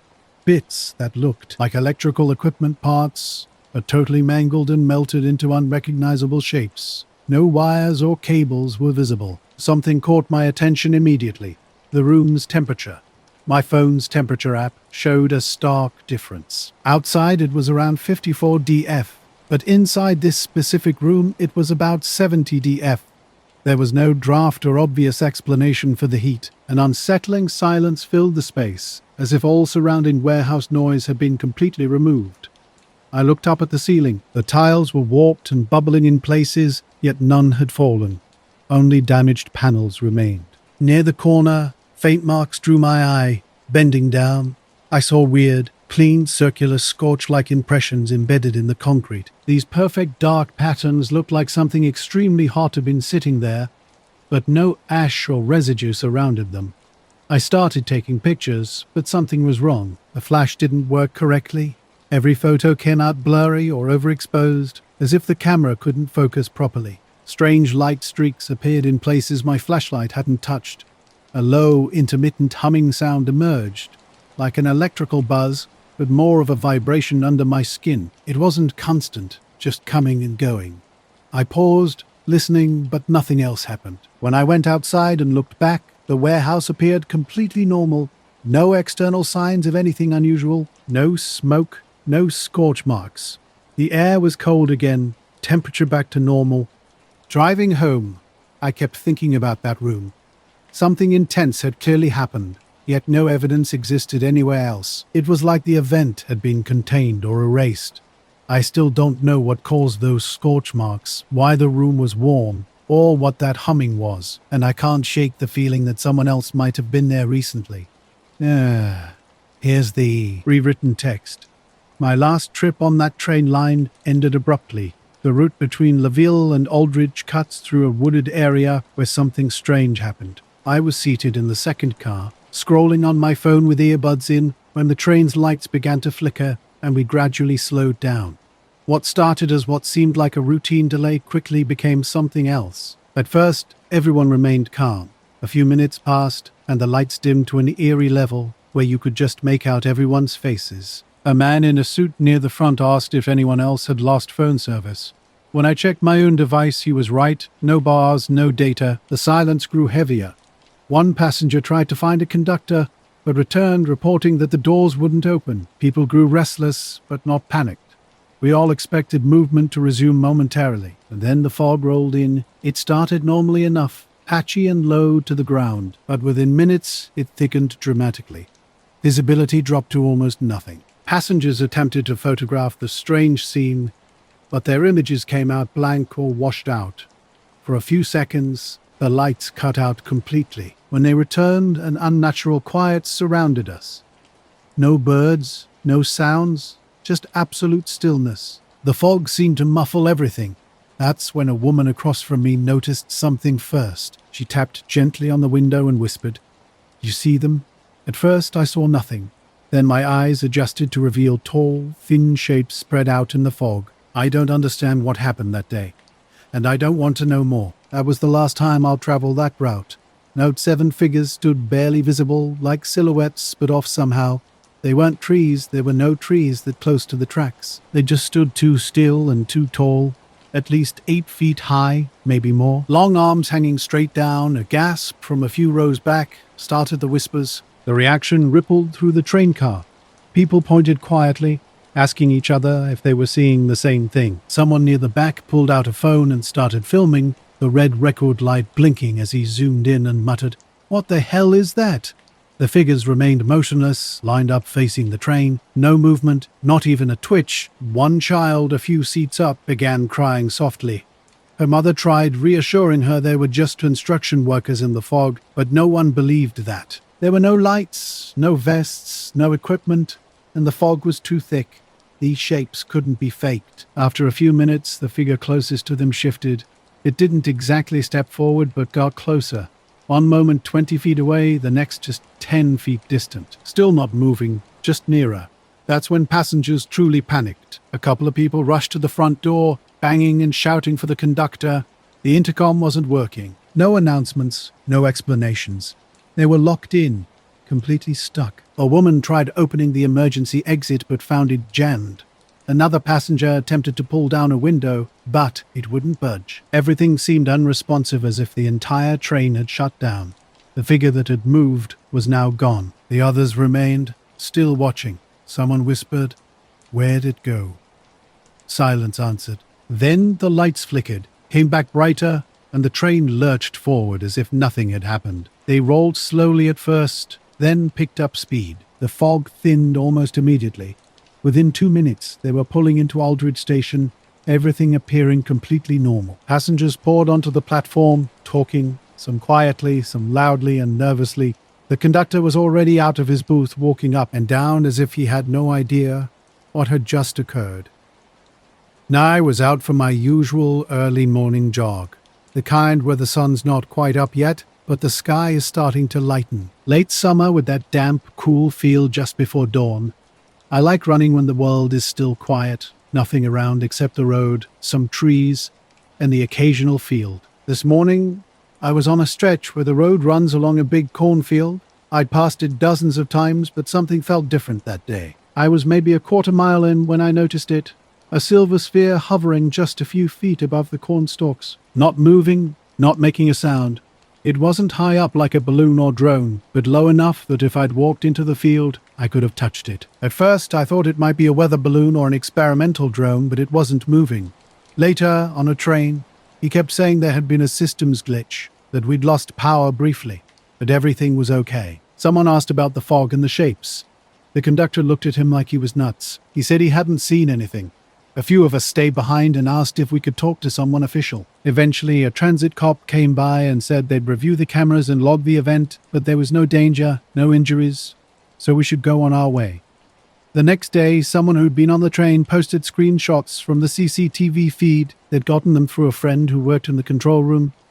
The weird thing was, you could see all of us in the car pointing at the windows, reacting, but outside nothing, just the fog.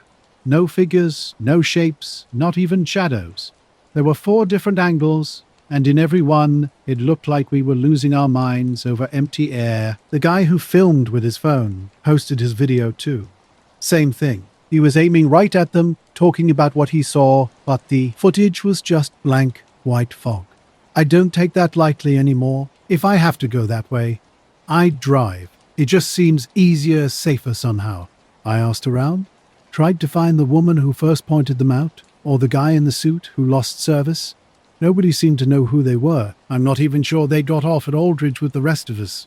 Sometimes I wonder what would have happened if the train hadn't started back up, if we'd stayed there with the fog closing in and whatever those things were waiting just past it. Waiting for what? I don't know. No, I was running through the cornfield when everything suddenly stopped. A strange sphere hung motionless, perfectly still. Its surface was smooth like chrome, but not shiny. More of a dull finish. I stared, trying to understand if this was real or just a trick of light. Nothing seemed mechanical about it. No blinking lights, no wires, no support structure. The corn around it remained completely still. No wind, no movement. Something felt deeply wrong, out of place. I reached for my phone to take a picture, but the screen was dead. The battery had been fine just the night before. As the skies slowly brightened and the sun crept toward the horizon, the sphere began to fade. Not by moving away, but by becoming less solid, almost flickering out of existence. I blinked a few times, and when I looked back, it was gone.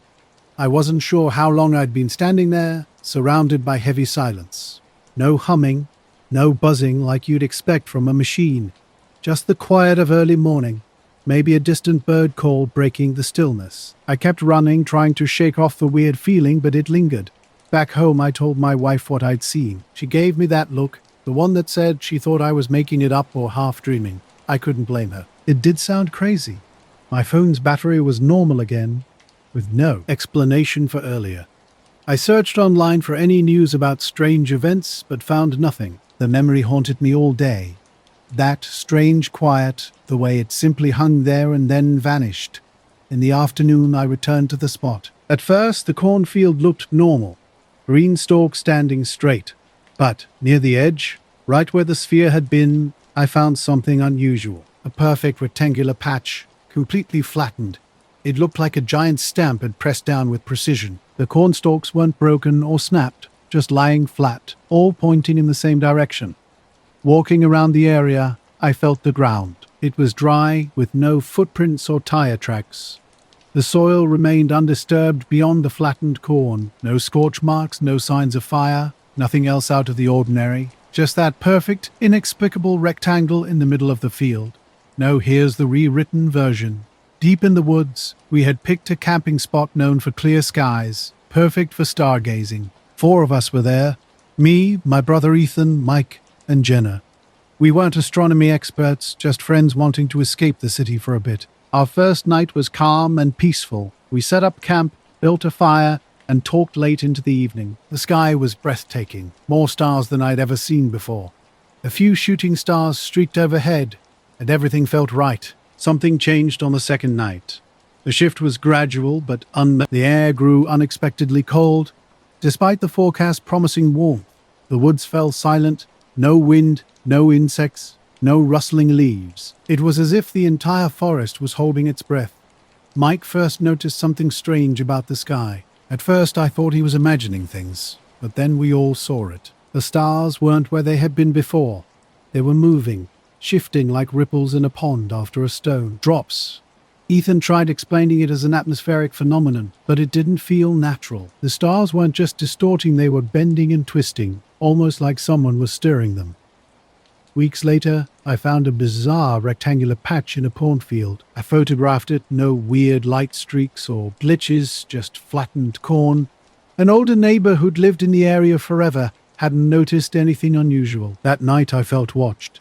Looking outside revealed nothing, no cars, no moving shadows. For days, I checked the field. The flattened patch remained unchanged. The surrounding corn grew normally, untouched. The rectangle sits near the road. People drive by, but nobody talks much about it. Sometimes I wonder if I should return and see if something might reappear, but I'm not sure I want to know. The forest suddenly felt wrong. Our electronics died one by one. Jenna's phone wouldn't turn on, and even our flashlight flickered and went dark. The campfire was the strangest part. Its flames stretched upward as if being pulled, then froze completely still, suspended mid-dance without moving. Something fundamental had changed. The light remained the same, but it no longer felt warm. We stood frozen, unable to speak, as the ground beneath our feet began to vibrate. But this wasn't like an earthquake. It was rhythmic, steady, like a slow heartbeat we could feel through our shoes. The trees stood perfectly still, and the ground didn't crack or shift. Jenna broke the silence first, saying she felt dizzy as if the ground wasn't solid. Mike agreed, and I started to notice the same sensation. We seemed to be standing inside a forest that had become more like a picture of itself. Everything looked the same, but nothing felt real. Suddenly, the sky split open. It wasn't a gradual change. One moment it was normal, and the next it peeled back like something was, unzipping the night. What we saw behind it wasn't space or stars. It was a blank, colorless void, not black, not white, just nothing. We were completely transfixed. Then something emerged from this emptiness. It wasn't a ship in any traditional sense. It was a massive shape made of light and shadow, constantly shifting. One moment it looked like a sphere, the next a spiral or tower. Not solid, not transparent, just present. The ground's vibrations stopped, but a new sensation took over. A deep hum so low we felt it inside our bones. It was more than sound, it was pressure, making the air feel thick and unbreathable. Mike tried to speak, but no sound came out. We all looked terrified. Without warning, a faint shimmer appeared around us, forming a dome that enclosed our entire campsite. We were trapped in something we couldn't understand, witnessing something beyond our comprehension. The night felt heavy, silent except for our breathing. High above, a mysterious shape hung motionless in the sky, neither advancing nor retreating. Around us, a strange bubble distorted everything beyond its edges. Inside this space, time seemed to warp. The fire remained frozen, yet its light never dimmed. Tiny sparks flickered through the air, appearing and vanishing in an instant. The hum grew more intense, almost vibrating through our bodies.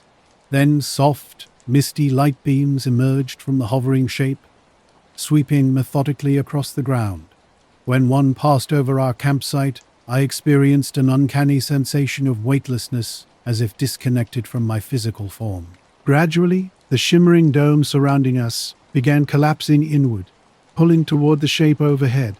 As it contracted, the frozen fire rekindled, and the woods beyond slowly returned to normal. Wind sounds resumed, and the cold air felt familiar again. The sky-bound entity pulsed once, almost like a breath, before slipping back through a tear that sealed itself instantly. Stars realigned, and night restored its typical appearance. We sat in stunned silence, staring into the campfire. Later, we couldn't agree on what we'd witnessed. Jenna believed it was advanced technology. Mike suggested an unknown natural phenomenon. Ethan refused to discuss it at all. At first light, we packed up and left, none of us wanting another night in that place. Even now, I'm uncertain. But sometimes, gazing at the night sky, I wonder if something is out there, watching and waiting for the right moment to return. It happened around 3:15 in the morning during a long haul between Laredo and Phoenix. Having left El Paso hours earlier, I was deep in that endless stretch of I-10 where the road flattens and desert blurs into darkness. No towns, no exits, just headlights cutting through black emptiness. I'd stopped at a Sierra Blanca rest area, checked my watch. 3:09. Traffic was non-existent as I drove, just me and the radio. My window cracked open, I nursed a gas station coffee that tasted like burnt cardboard. The road was completely silent except for my engine and tires humming along. That's when I saw the light. Not headlights, but a single bluish-white orb, maybe basketball-sized. It came from the right side of the road, hovering low around 10 feet off the ground, and crossed directly in front of my truck, fast but smooth with no sound. I tapped the brakes, not hard, just a reflex. I was close, maybe 40 yards ahead, and it vanished in 2 or 3 seconds, crossed the road, and disappeared into the dark scrubland. No flash, no trail, just blinked out. I sat up straighter, blinking, wondering if I'd imagined it. My heart raced and I noticed goosebumps on my arms. After coasting briefly, I eased back on the gas. Passing where it crossed, I slowed and looked out the side. Window. Nothing but rocks, low brush, and blackness. No fences, utility poles, or towers. I rolled the window down and leaned out. Total silence, no wind, just emptiness. My dashboard clock read 3:13, which didn't feel right. My watch showed 3:19. I frowned, thinking maybe the dashboard clock had reset, but I'd checked both earlier at the rest stop, and they'd matched. I remembered checking because I wanted to call my wife and ensure it wasn't too late. Both clocks had been at 3:09 when I left. Now they were 6 minutes apart. I tapped the clock, suspecting a glitch. It was digital and locked in. I turned on the dome light and double-checked my wristwatch. Still 3:19. I held my wrist toward the dash, waiting for them to sync up. They didn't. I drove on, trying to shake it off. Told myself it was just a weird coincidence. The light, the clock. Maybe I'd zoned out, but that didn't sit right. I hadn't been tired, and 6 minutes isn't zoning out. That's a full-length song. That's 2 exits. No, I was driving home late one night through the mountain pass. It was one of those thick fog nights where everything feels quieter, like the world's been wrapped up in cotton. I'd left a friend's place pretty late, around midnight, and the roads were empty except for me. The fog had been creeping in gradually. First just a little mist, then it got thicker the farther up the road I went. The pass is this winding stretch with steep cliffs on one side and dense trees on the other. There aren't many streetlights. I couldn't help glancing at the sky. I don't usually do that when driving. It's just stars or clouds, and you've got to keep your eyes on the road. But something felt off. I'd look up between billboards and check the rear view every now and then, like I expected to see that light again. I didn't. About 30 minutes later, I passed the mile marker and realized I was making better time than I should have been. Not by much, maybe 6 or 7 minutes, but it lined up too cleanly with the missing time on the dash clock. I checked both again. My wrist said 347. The dash said 341. I drove the rest of the way into Lordsburg without stopping, pulled into the truck plaza, and parked. I got out, walked around the rig, checked the tires, just needed to do something with my hands. Everything looked fine. No dings, no dents, no weird scorch marks or whatever half expected to find. Inside, I bought another coffee and made a dumb joke to the cashier about being the only one alive on that highway. She just nodded like she'd heard worse. I thought about mentioning the light, but didn't. Not sure why. I just didn't want to hear her tell me it was probably a drone or swamp gas or whatever. Back in the truck, I synced the dash clock to my watch manually. I stayed in sync the rest of the trip, but I think about that light a lot. Not just how it moved or where it went, but that quiet, that totally dead silence when it passed. I drive through the desert all the time, and it's never completely silent. There's always some wind, a rattle, an engine hum. But right then, nothing. Like the whole stretch of road held its breath. Those 6 minutes. I don't have a good reason for why the dash clock lost time, but the watch didn't. Or why it was only 6 minutes. Or why it happened right when that thing flew by. I've seen all kinds of weird stuff on the road. Accidents, people walking barefoot in the middle of nowhere, animals staring at you from the brush. But this was different. This didn't feel like something I was supposed to see. Diving through thick fog can mess with your perception. I was cruising at about 40, carefully navigating the slick road with limited visibility. Everything around me was blurry and muted, with sounds dulled and distant. Something caught my eye, a pair of headlights hovering strangely in the distance. At first I thought it might be a broken-down car, but nothing made sense. These lights were suspended about 50 feet off the ground, with no vehicle underneath or around them. No tires, no outline, just floating lights. I slowed down, squinting through the dense fog, trying to understand what I was seeing. The lights remained perfectly still, not blinking nor moving, just hanging there about 100 feet ahead, definitely off the road. Their height was all wrong for normal headlights. Checking my rearview mirror, I saw no other vehicles, just my truck's dim tail lights fading into the misty background. I continued driving slowly, the strange lights remaining suspended like an inexplicable street decoration. I wasn't thinking about aliens, just how bizarre and out of place this was. As I approached, the fog seemed to thicken around the lights. The air felt heavier. The lights began to flicker, not like a failing bulb, but in a rhythmic pulse, dimming and brightening slowly and evenly. That's when I realized something was seriously wrong. My phone had no bars, no notifications. I tried calling my friend, but the call wouldn't connect. It was as if the fog was swallowing all communication signals. Passing beneath the lights, I felt watched. The temperature dropped suddenly, and my truck's heater struggled against the unexpected chill. Time felt strange. The lights lingered above me, maybe a minute, maybe an eternity. Then, without warning, they vanished. No gradual fade, just complete disappearance. Immediately after, the fog thinned and normal yellow streetlights flickered back to life. The air warmed slightly as if nothing had happened.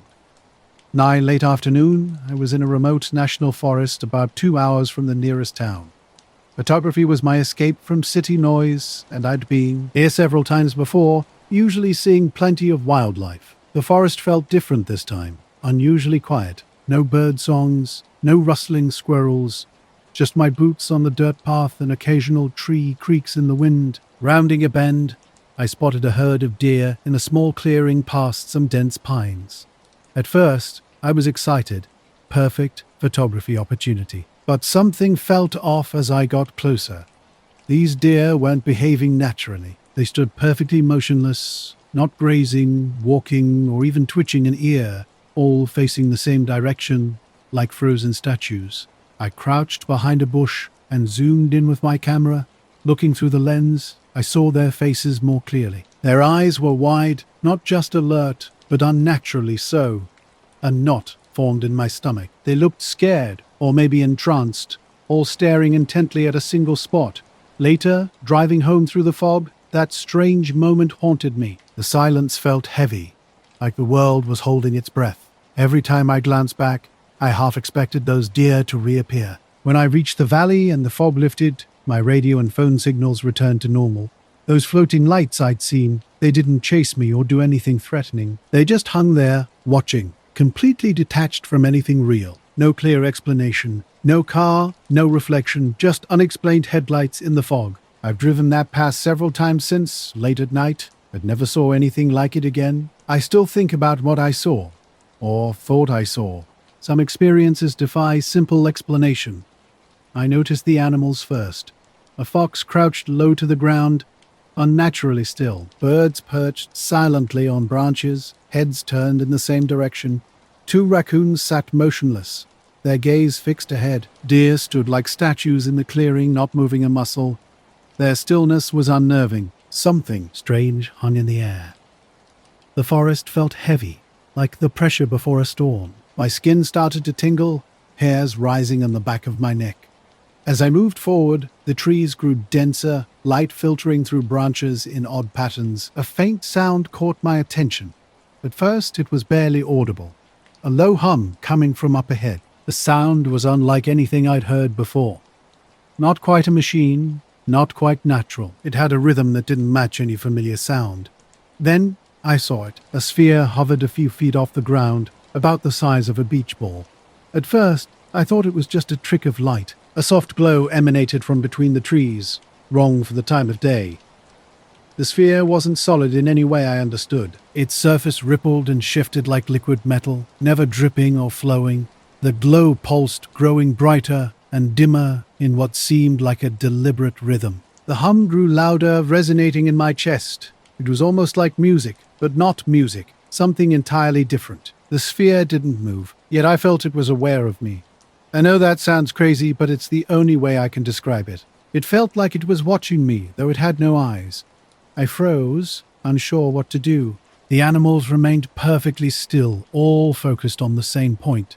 Something extraordinary was happening, and I was right in the middle of it. Not as I worked the overnight shift at a gas station on the edge of town. It's the kind of place that mostly sees the same few late-night travelers or local workers grabbing a quick snack or gas. Usually nights drag, but every once in a while, something happens that messes with your head for a while. One night around 2:30 a.m., I was restocking the cooler by the back of the store when I glanced out the big front window. The sky was clear, and I caught something strange moving just above the horizon. It looked like a bright streak of light, maybe a shooting star or a plane, but it didn't behave like either. The light streaked across the sky quickly, then suddenly stopped mid-air. It just hung there, paused like someone had hit pause on a video. Then, just as suddenly, it darted backward the way it came, only faster, disappearing behind the trees. I blinked and rubbed my eyes. The whole thing only lasted about 5 seconds. There was no sound, no hum, no crackle, nothing. I was sure I would have heard a plane or something moving that fast overhead, but the gas station was dead silent except for the old refrigerator humming. Curious, I went over to the security cameras mounted outside, which covered the parking lot and a bit of the sky. The footage showed the same thing, a blurry white streak crossing the sky, freezing in place, then zooming back the same way. I don't know what I saw, and I'm not sure I want to know. But sometimes when I close my eyes at night, I can still hear that hum, faint and distant, like a memory I can't shake. The forest was eerily quiet when I first noticed the animals. Deer, rabbits, and birds were all gathered in the same spot. None of them reacted to me.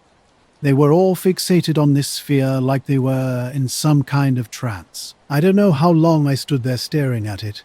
It could have been minutes or hours. Time felt different. The sphere pulsed and the hum seemed to change, shifting in tone and intensity. It wasn't random. I felt like it was trying to communicate, but I couldn't understand what it was saying. I started to feel lightheaded, like I was standing too close to something I wasn't supposed to be near. Finally, I backed away slowly at first, then faster as the hum grew louder. The animals didn't follow me. They didn't even seem to notice I was leaving. I ran back to the clearing where the deer had been, but they were gone. The whole forest felt different, like the air was lighter now, but the sense of unease stayed with me. I didn't stop running until I reached my truck. I drove away as fast as I could, not looking back. I haven't been back to that forest since. And I first noticed something strange while coming in for a landing at a small regional airport about an hour before sunset. My single-engine prop plane was making a routine flight, nothing special. As I lined up with the runway, a glimpse out the left window caught me off guard. There was another plane hovering just above the runway, maybe 50 feet up, completely motionless and silent. The details were hard to make out in the dusk light, but the shape was unmistakably a small plane with wings and a tail. Initially, I thought the tower might have cleared another aircraft to land without informing me, so I radioed ground control. At first glance, something felt off. Later, when reviewing what happened, the whole incident seemed surreal. I saved the security footage, which showed only a bright, fuzzy shape moving strangely. No wings or tail looked clear. No blinking lights like a typical airplane. When I showed the clip to my coworker during her next shift, she simply shrugged. Nobody else mentioned anything unusual that night. Over the next few days, I rewatched the footage multiple times. Each viewing revealed subtle details I hadn't noticed before. The object's edges shimmered almost like heat waves, though it was cold outside. The light seemed to pulse softly, not steady like normal aircraft lights. I asked regular airport staff if they'd seen anything strange, but no one had. Local news remained silent. No reports of meteor showers or unusual aircraft. It felt like the entire event existed only in my memory, except for the concrete evidence of the security footage. I kept thinking about the unnatural silence. Typically, something moving that fast and close would generate some noise. But that night, nothing, no wind, no rustling trees, complete stillness. One night after my shift, I went outside and scanned the sky, hoping to catch a glimpse of the mysterious object again. Stars filled the empty darkness, everything feeling normal and quiet, yet the memory of that frozen streak in the sky, vanishing without a trace, lingered. I wonder if anyone else caught a glimpse, or if I was the only one awake to notice. The footage remained saved on my phone, a blurry light moving weirdly, silent and unexplained. Ground control was clear. Cessna 3571 had no other aircraft on final or in the pattern, and the runway was open for landing. I blinked, checked my instruments, and looked out the window. The shape remained fixed, unmoving, and distinct. This wasn't a typical reflection or known aircraft. It hovered just above the runway, not resembling any drone, balloon, or plane I'd encountered before. I radioed again, seeking confirmation. "You're sure? There's something holding position just above the runway. It looks like a plane, but it's not responding. No lights." The response remained consistent. No traffic near the runway. I was cleared to land. Despite the confirmation, I kept staring. The object was motionless, and an eerie silence surrounded it. No engine noise, no wind disturbance, just complete quiet. As I began my descent, an unsettling sensation of being watched crept over me. Glancing around the cockpit revealed nothing unusual. I tapped the mic repeatedly, hoping someone would validate my observation. The tower's response never changed. Runway clear, no traffic. Approaching closer, the shape began to transform. Its edges blurred, almost melting into the surrounding air. It wasn't reflecting light like a solid object, but appeared darker than the sky. Not a shadow, but an absence of light entirely. I slowed my approach, prepared to go. The object remained stationary, deciding to land and let ground personnel investigate. I touched down smoothly and rolled to a stop near the taxiway, shutting down the engine. The moment I turned off the radio and looked back, the shape had vanished. No trace, no disturbance, nothing. Unsettled, I walked to the tower to inquire if anyone else had reported anything strange. The controller looked at me as if I'd lost my mind. No unusual activity, they insisted. They monitor everything, and I was the only aircraft. Other pilots on the ground confirmed nothing out of the ordinary. It was as if the thing had existed only for me. Later, while collecting my bags, a mechanic mentioned something intriguing. The security cameras near the runway had captured strange footage, just static for a few minutes. During my final approach, something strange happened. The cameras cut out and returned without explanation. I couldn't shake the memory of the shape hovering perfectly still and silent. It wasn't like any mechanical object I'd ever seen. When I called the airport the next day seeking answers, they suggested a weather balloon or optical illusion, but those explanations didn't make sense. Balloons don't hover, and I'm experienced with flying in challenging conditions. This experience has stayed with me. I don't expect to ever understand what I saw, but every time I fly into that airport, I find myself scanning the window, half expecting that mysterious shape to reappear. My camping trip was meant to be a quiet weekend of solitude in an unfamiliar wooded area, hours from the nearest town. I set up my tent just before dark, laid out my sleeping bag and turned off my phone due to no signal. Deep asleep, I was awakened around 2 or 3 in the morning with a strange, dreamlike sensation. I reached for my phone, finding it completely dead despite being plugged in earlier. Then I noticed something odd. Every tent zipper was opened halfway, carefully and deliberately. The tent wasn't cold, and no breeze could explain this. Initially, I heard nothing. No footsteps, no animal sounds. The night felt unnaturally silent, as if all natural sounds had been muted. Slowly, I unzipped the tent and peered out. What I saw was surreal. My gear, backpack, water bottle, lantern, boots, was arranged in a perfect spiral about 10 feet from the tent. Each item was precisely spaced, positioned with an almost deliberate intention that felt anything but random. I woke up that Tuesday night in early spring, the windows open with just enough warmth to keep me comfortable inside my place on 12 acres outside of town. Nothing special about the location. Something felt off immediately. My camping gear looked different, arranged with an almost deliberate precision, like someone had meticulously planned every single placement. I walked around the spiral formation, searching for any tracks or broken twigs that might explain what happened. Nothing. Zero evidence. No footprints leading in, no footprints leading out. Just my equipment positioned like some bizarre art installation. My phone was dead. I tried turning it on multiple times without success. A creeping sensation started to grow. The feeling that I might not be alone, though I couldn't hear anything to confirm my suspicions. To calm myself, I sat down near the tent, staring at the strange spiral arrangement. I tried making sense of the scene. Maybe I'd half sleepwalked and moved things myself, but I knew that wasn't possible. I'm too clumsy for such precise organization. There was no way I would have stopped midway through unzipping and arranged everything so perfectly in the darkness. The layout wasn't random. The lantern sat center stage, water bottle positioned next to it, boots placed further out, almost like a deliberate map or symbol I couldn't quite comprehend. I wanted to call someone, but no signal existed. Driving to find cell service brought an unsettling sensation of being watched, something just beyond perception.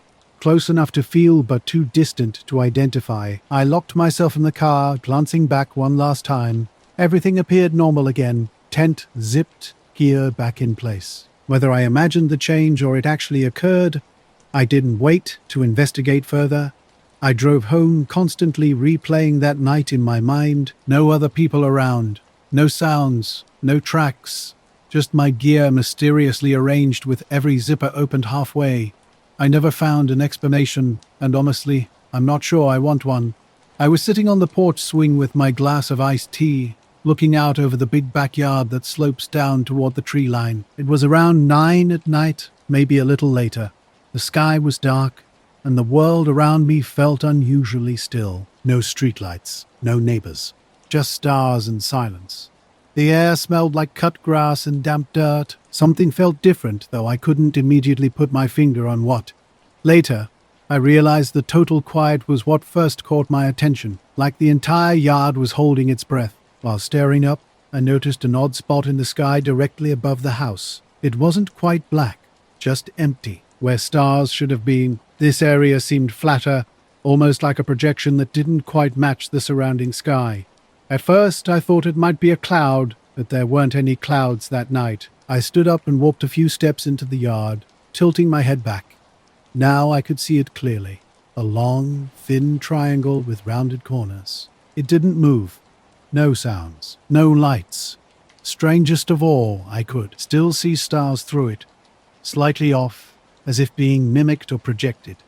One star inside the shape blinked out for a split second, which is how I traced its outline. It didn't block the sky or cast a shadow, but it was definitely there. I stood frozen for maybe 30 seconds, not breathing, not moving. Then I blinked, and it was gone. Just not there anymore. No fading, no movement. One moment overhead, the next the sky was completely normal. I walked around the yard, looking for any sign, any disturbance. Nothing. Later that night, around 3 a.m., the power went out for about 5 minutes. No storm, no wind, just off and then back on. My phone battery drained unusually fast too. I'd plugged it in at full charge, but by 4:30 it was down to 9%. 2 days later, I discovered one of the outdoor motion lights on the back shed was strange. The winter felt hollow that year. I was 17, living at home in a third-floor bedroom overlooking the backyard. Nothing but trees beyond our property line. We had a motion light on the garage that was always getting set off by raccoons or wind, so much so that I'd stopped paying attention to it. It was almost 2 a.m., and I was half asleep, scrolling on my phone under the covers. The room was quiet except for the baseboard heater's hum and occasional wind gusts against the window. Then I heard the tapping. 3 short, sharp, precise taps, like a knuckle against glass, evenly spaced. Later, I realized something strange had happened with the light bulb. It was completely shattered, with no sign of impact. No rocks, nothing, just cracked in its housing. I didn't hear anything that might have caused it, and I didn't tell anyone at first. About a week later, I mentioned it to an older guy I know from the feed store who lives about 4 miles down the road. He looked at me quietly, then asked, "You see it too?" When I asked what he meant, he just shook his head and said, "Never mind," refusing to elaborate. A few nights after that, I woke around 2 a.m. with this weird ear pressure. Not exactly pain, but like when your ears don't pop right while driving up a mountain. I got up, checked the house. Everything seemed normal. When I stepped outside to make sure the dogs hadn't knocked something over, I felt that unnatural silence again. I couldn't hear anything, not even my own footsteps. Nothing moved. I didn't see anything, but I felt watched, like something was hovering above me. I stood outside for maybe 10 minutes, waiting, but nothing happened. The ear pressure faded after a couple hours. Since then, little things have caught my attention. The dogs sometimes bark at empty corners of the yard. My porch light flickers even after I replace the bulb. My phone dies quickly when I'm outside at night. I've been out on the porch every clear night since, looking. I keep thinking about how it didn't move, didn't hum, didn't shine. It just sat there wrong, like a piece of sky that didn't belong, something pretending to be nothing. I froze in place, not moving, barely breathing. From my bed, positioned against the wall opposite the window, I had a clear view. The blinds were closed, but their slight inward flex told me outside air was pressing against them. I waited. Seconds passed, then it came again. Tap, tap, tap. Same rhythm. My first thought was a tree branch, but that was impossible. Nothing tall enough could reach my third-floor attic room. My dad had finished this space for me a few years back, just my room, and a small staircase up here. I sat up and stared at the blinds. I didn't want to look, but I felt compelled. Slowly, I eased out of bed and approached. Without pulling the blinds up, I tilted the slats just enough to peek through. Just a snow-covered yard, distant. Trees, and the orange glow of a neighbor's porch light. No animals, no branches, no people. I stood waiting, watching for movement.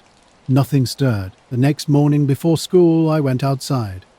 Fresh snow had fallen overnight, maybe 2 inches. The ground beneath my window was pristine, completely undisturbed. No prints, no scuffs, just clean, smooth snow stretching from the garage to the tree line.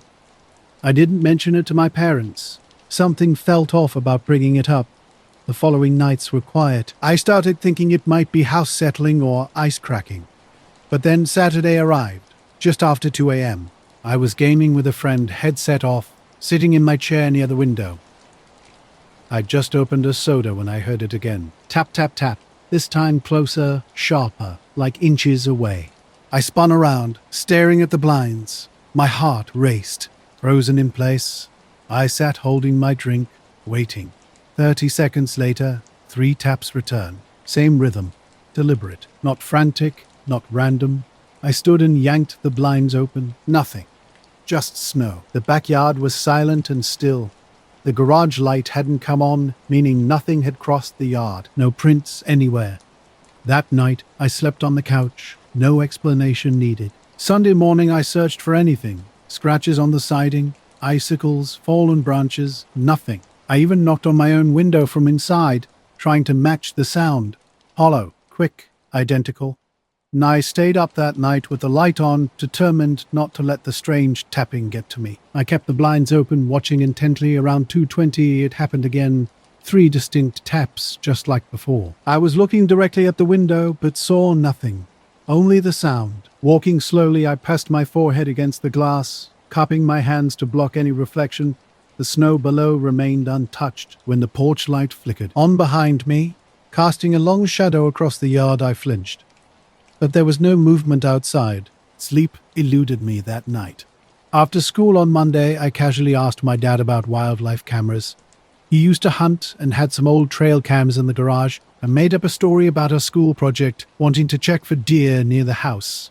He didn't question it. I set up a camera in my room, positioning it behind the blinds to look outside. That night, I prepared carefully, light off, under the covers with earbuds in, pretending to sleep. The taps came again, right on schedule at 2:10 a.m. This time they felt different, slower, more deliberate, as if whatever was making them knew I was listening. I didn't move. I didn't look. I just lay there, counting in my head, waiting to see if it would return. It didn't. Morning brought disappointment. The camera had recorded nothing unusual, just some street headlights and the garage light flickering around midnight. No movement, no figures, no tapping. What truly unsettled me was not the possibility of something being out there, but that it wasn't showing up at all. It was like whatever it was knew exactly where the camera's blind spots were. The next night, I got smarter. I set up my phone from a different angle, alongside the first camera. Both devices recorded all night. The taps came at 2:17 a.m., but again, nothing on video. I even tried syncing the audio, but couldn't hear the taps during playback, as if they'd never happened. By Thursday, I started feeling strange. Not sick like with the flu, just off, dizzy, unfocused. My ears rang intermittently throughout the day.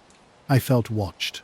At school, I was short with people and couldn't sit still. I kept checking over my shoulder, feeling like something was following me. Without explanation, I started sleeping downstairs. That Friday, everything stopped. No tapping, no noise, no weirdness. The backyard remained quiet. Snow melted a little from the sun during the day, but I still checked it each morning. No prints, no disturbances. The garage light didn't flicker. My ears stopped ringing. By Sunday, I moved back to my room. I kept the blinds closed and didn't set up the camera again. Whatever it was seemed to have moved on. Yet even now, when I wake in the middle of the night, especially on windy evenings, I find myself staring at the window, waiting, listening. It was just past 5 in the morning when I first noticed the humming, about 3 miles into the loop trail. The sky was starting to turn that deep early blue, still pretty dark. I hike this trail a few times a month to clear my head before work, and I rarely see more than a few people, especially that early. The trail cuts through forest for the first mile, then opens onto a ridge with a valley view. I'd stopped at the overlook, drank some water, and continued. It was cold enough to see my breath, but not uncomfortably so. Everything felt normal until the sound started. It was low, almost more a vibration than a sound, like standing near a big transformer or an idling diesel engine, except it wasn't coming from anywhere obvious. No cars, no planes. It wasn't in the ground either. The hum seemed to be in the air around me. I paused and looked around, thinking maybe someone had a generator running, But there was nothing, just trees, rocks, and that weird hum. It wasn't constant. Instead, it pulsed like a slow rhythm, 3 or 4 seconds on, then a couple off, then back on. I checked my phone, 1 bar, no data. I took a few steps off the trail to see if the sound changed. It didn't. I even turned slowly, trying to determine its direction. It felt like the sound was coming from everywhere at once. After maybe 2 minutes, something moved in the trees to my right. At first I thought it was a person, the way it stepped out so smoothly. But it was a deer. Big, about 30 yards off. I froze out of habit. Unlike most deer, this one didn't bolt. It simply stood there, completely still. And I was completely still, legs stiff, ears up, not moving a muscle. Something above the ridge I had just come from held my attention. It wasn't toward me or the trail, but up. Suddenly I realized how quiet everything had become. Total silence. No wind, no birds, not even a squirrel stirring. Just this pulsing hum and a deer staring motionless at nothing.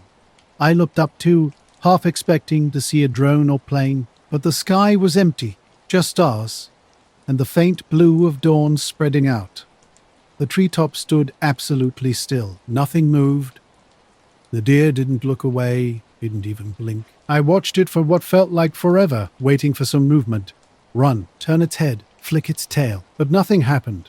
That frozen posture started feeling more unsettling than the humming, like something was watching or the deer was stuck. Eventually, I backed away slowly and continued walking.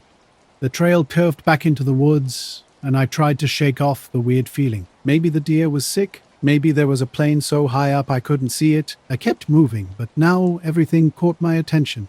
Every tiny snap of a twig, every rustle of leaves made me stop and look around. About 10 minutes later, I reached a small clearing where the trees thinned near a rocky slope. There was a signpost with trail markers where I usually stopped to rest before the final stretch. As I stepped into the clearing, the humming intensified.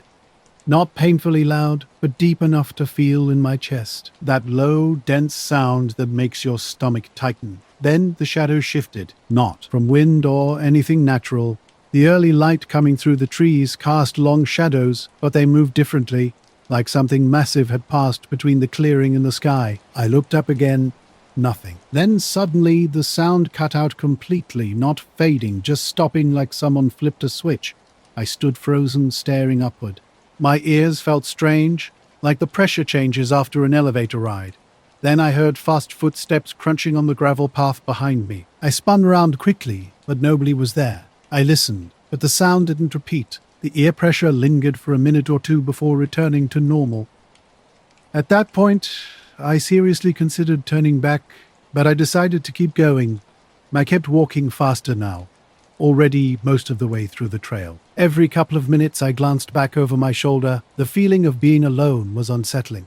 As I approached the last bend before the descent, I passed a smaller clearing, just a break in the trees where a fallen pine had opened the canopy. That's when I saw another deer, or what I thought was a deer. It was on the far side, about 40 feet away, but something was different. This one was crouched low, belly almost touching the ground, legs bent in an unusual way. I couldn't tell if it was lying down or trying to move, but its head was up, looking straight up, just like the first one. This time, I didn't look up.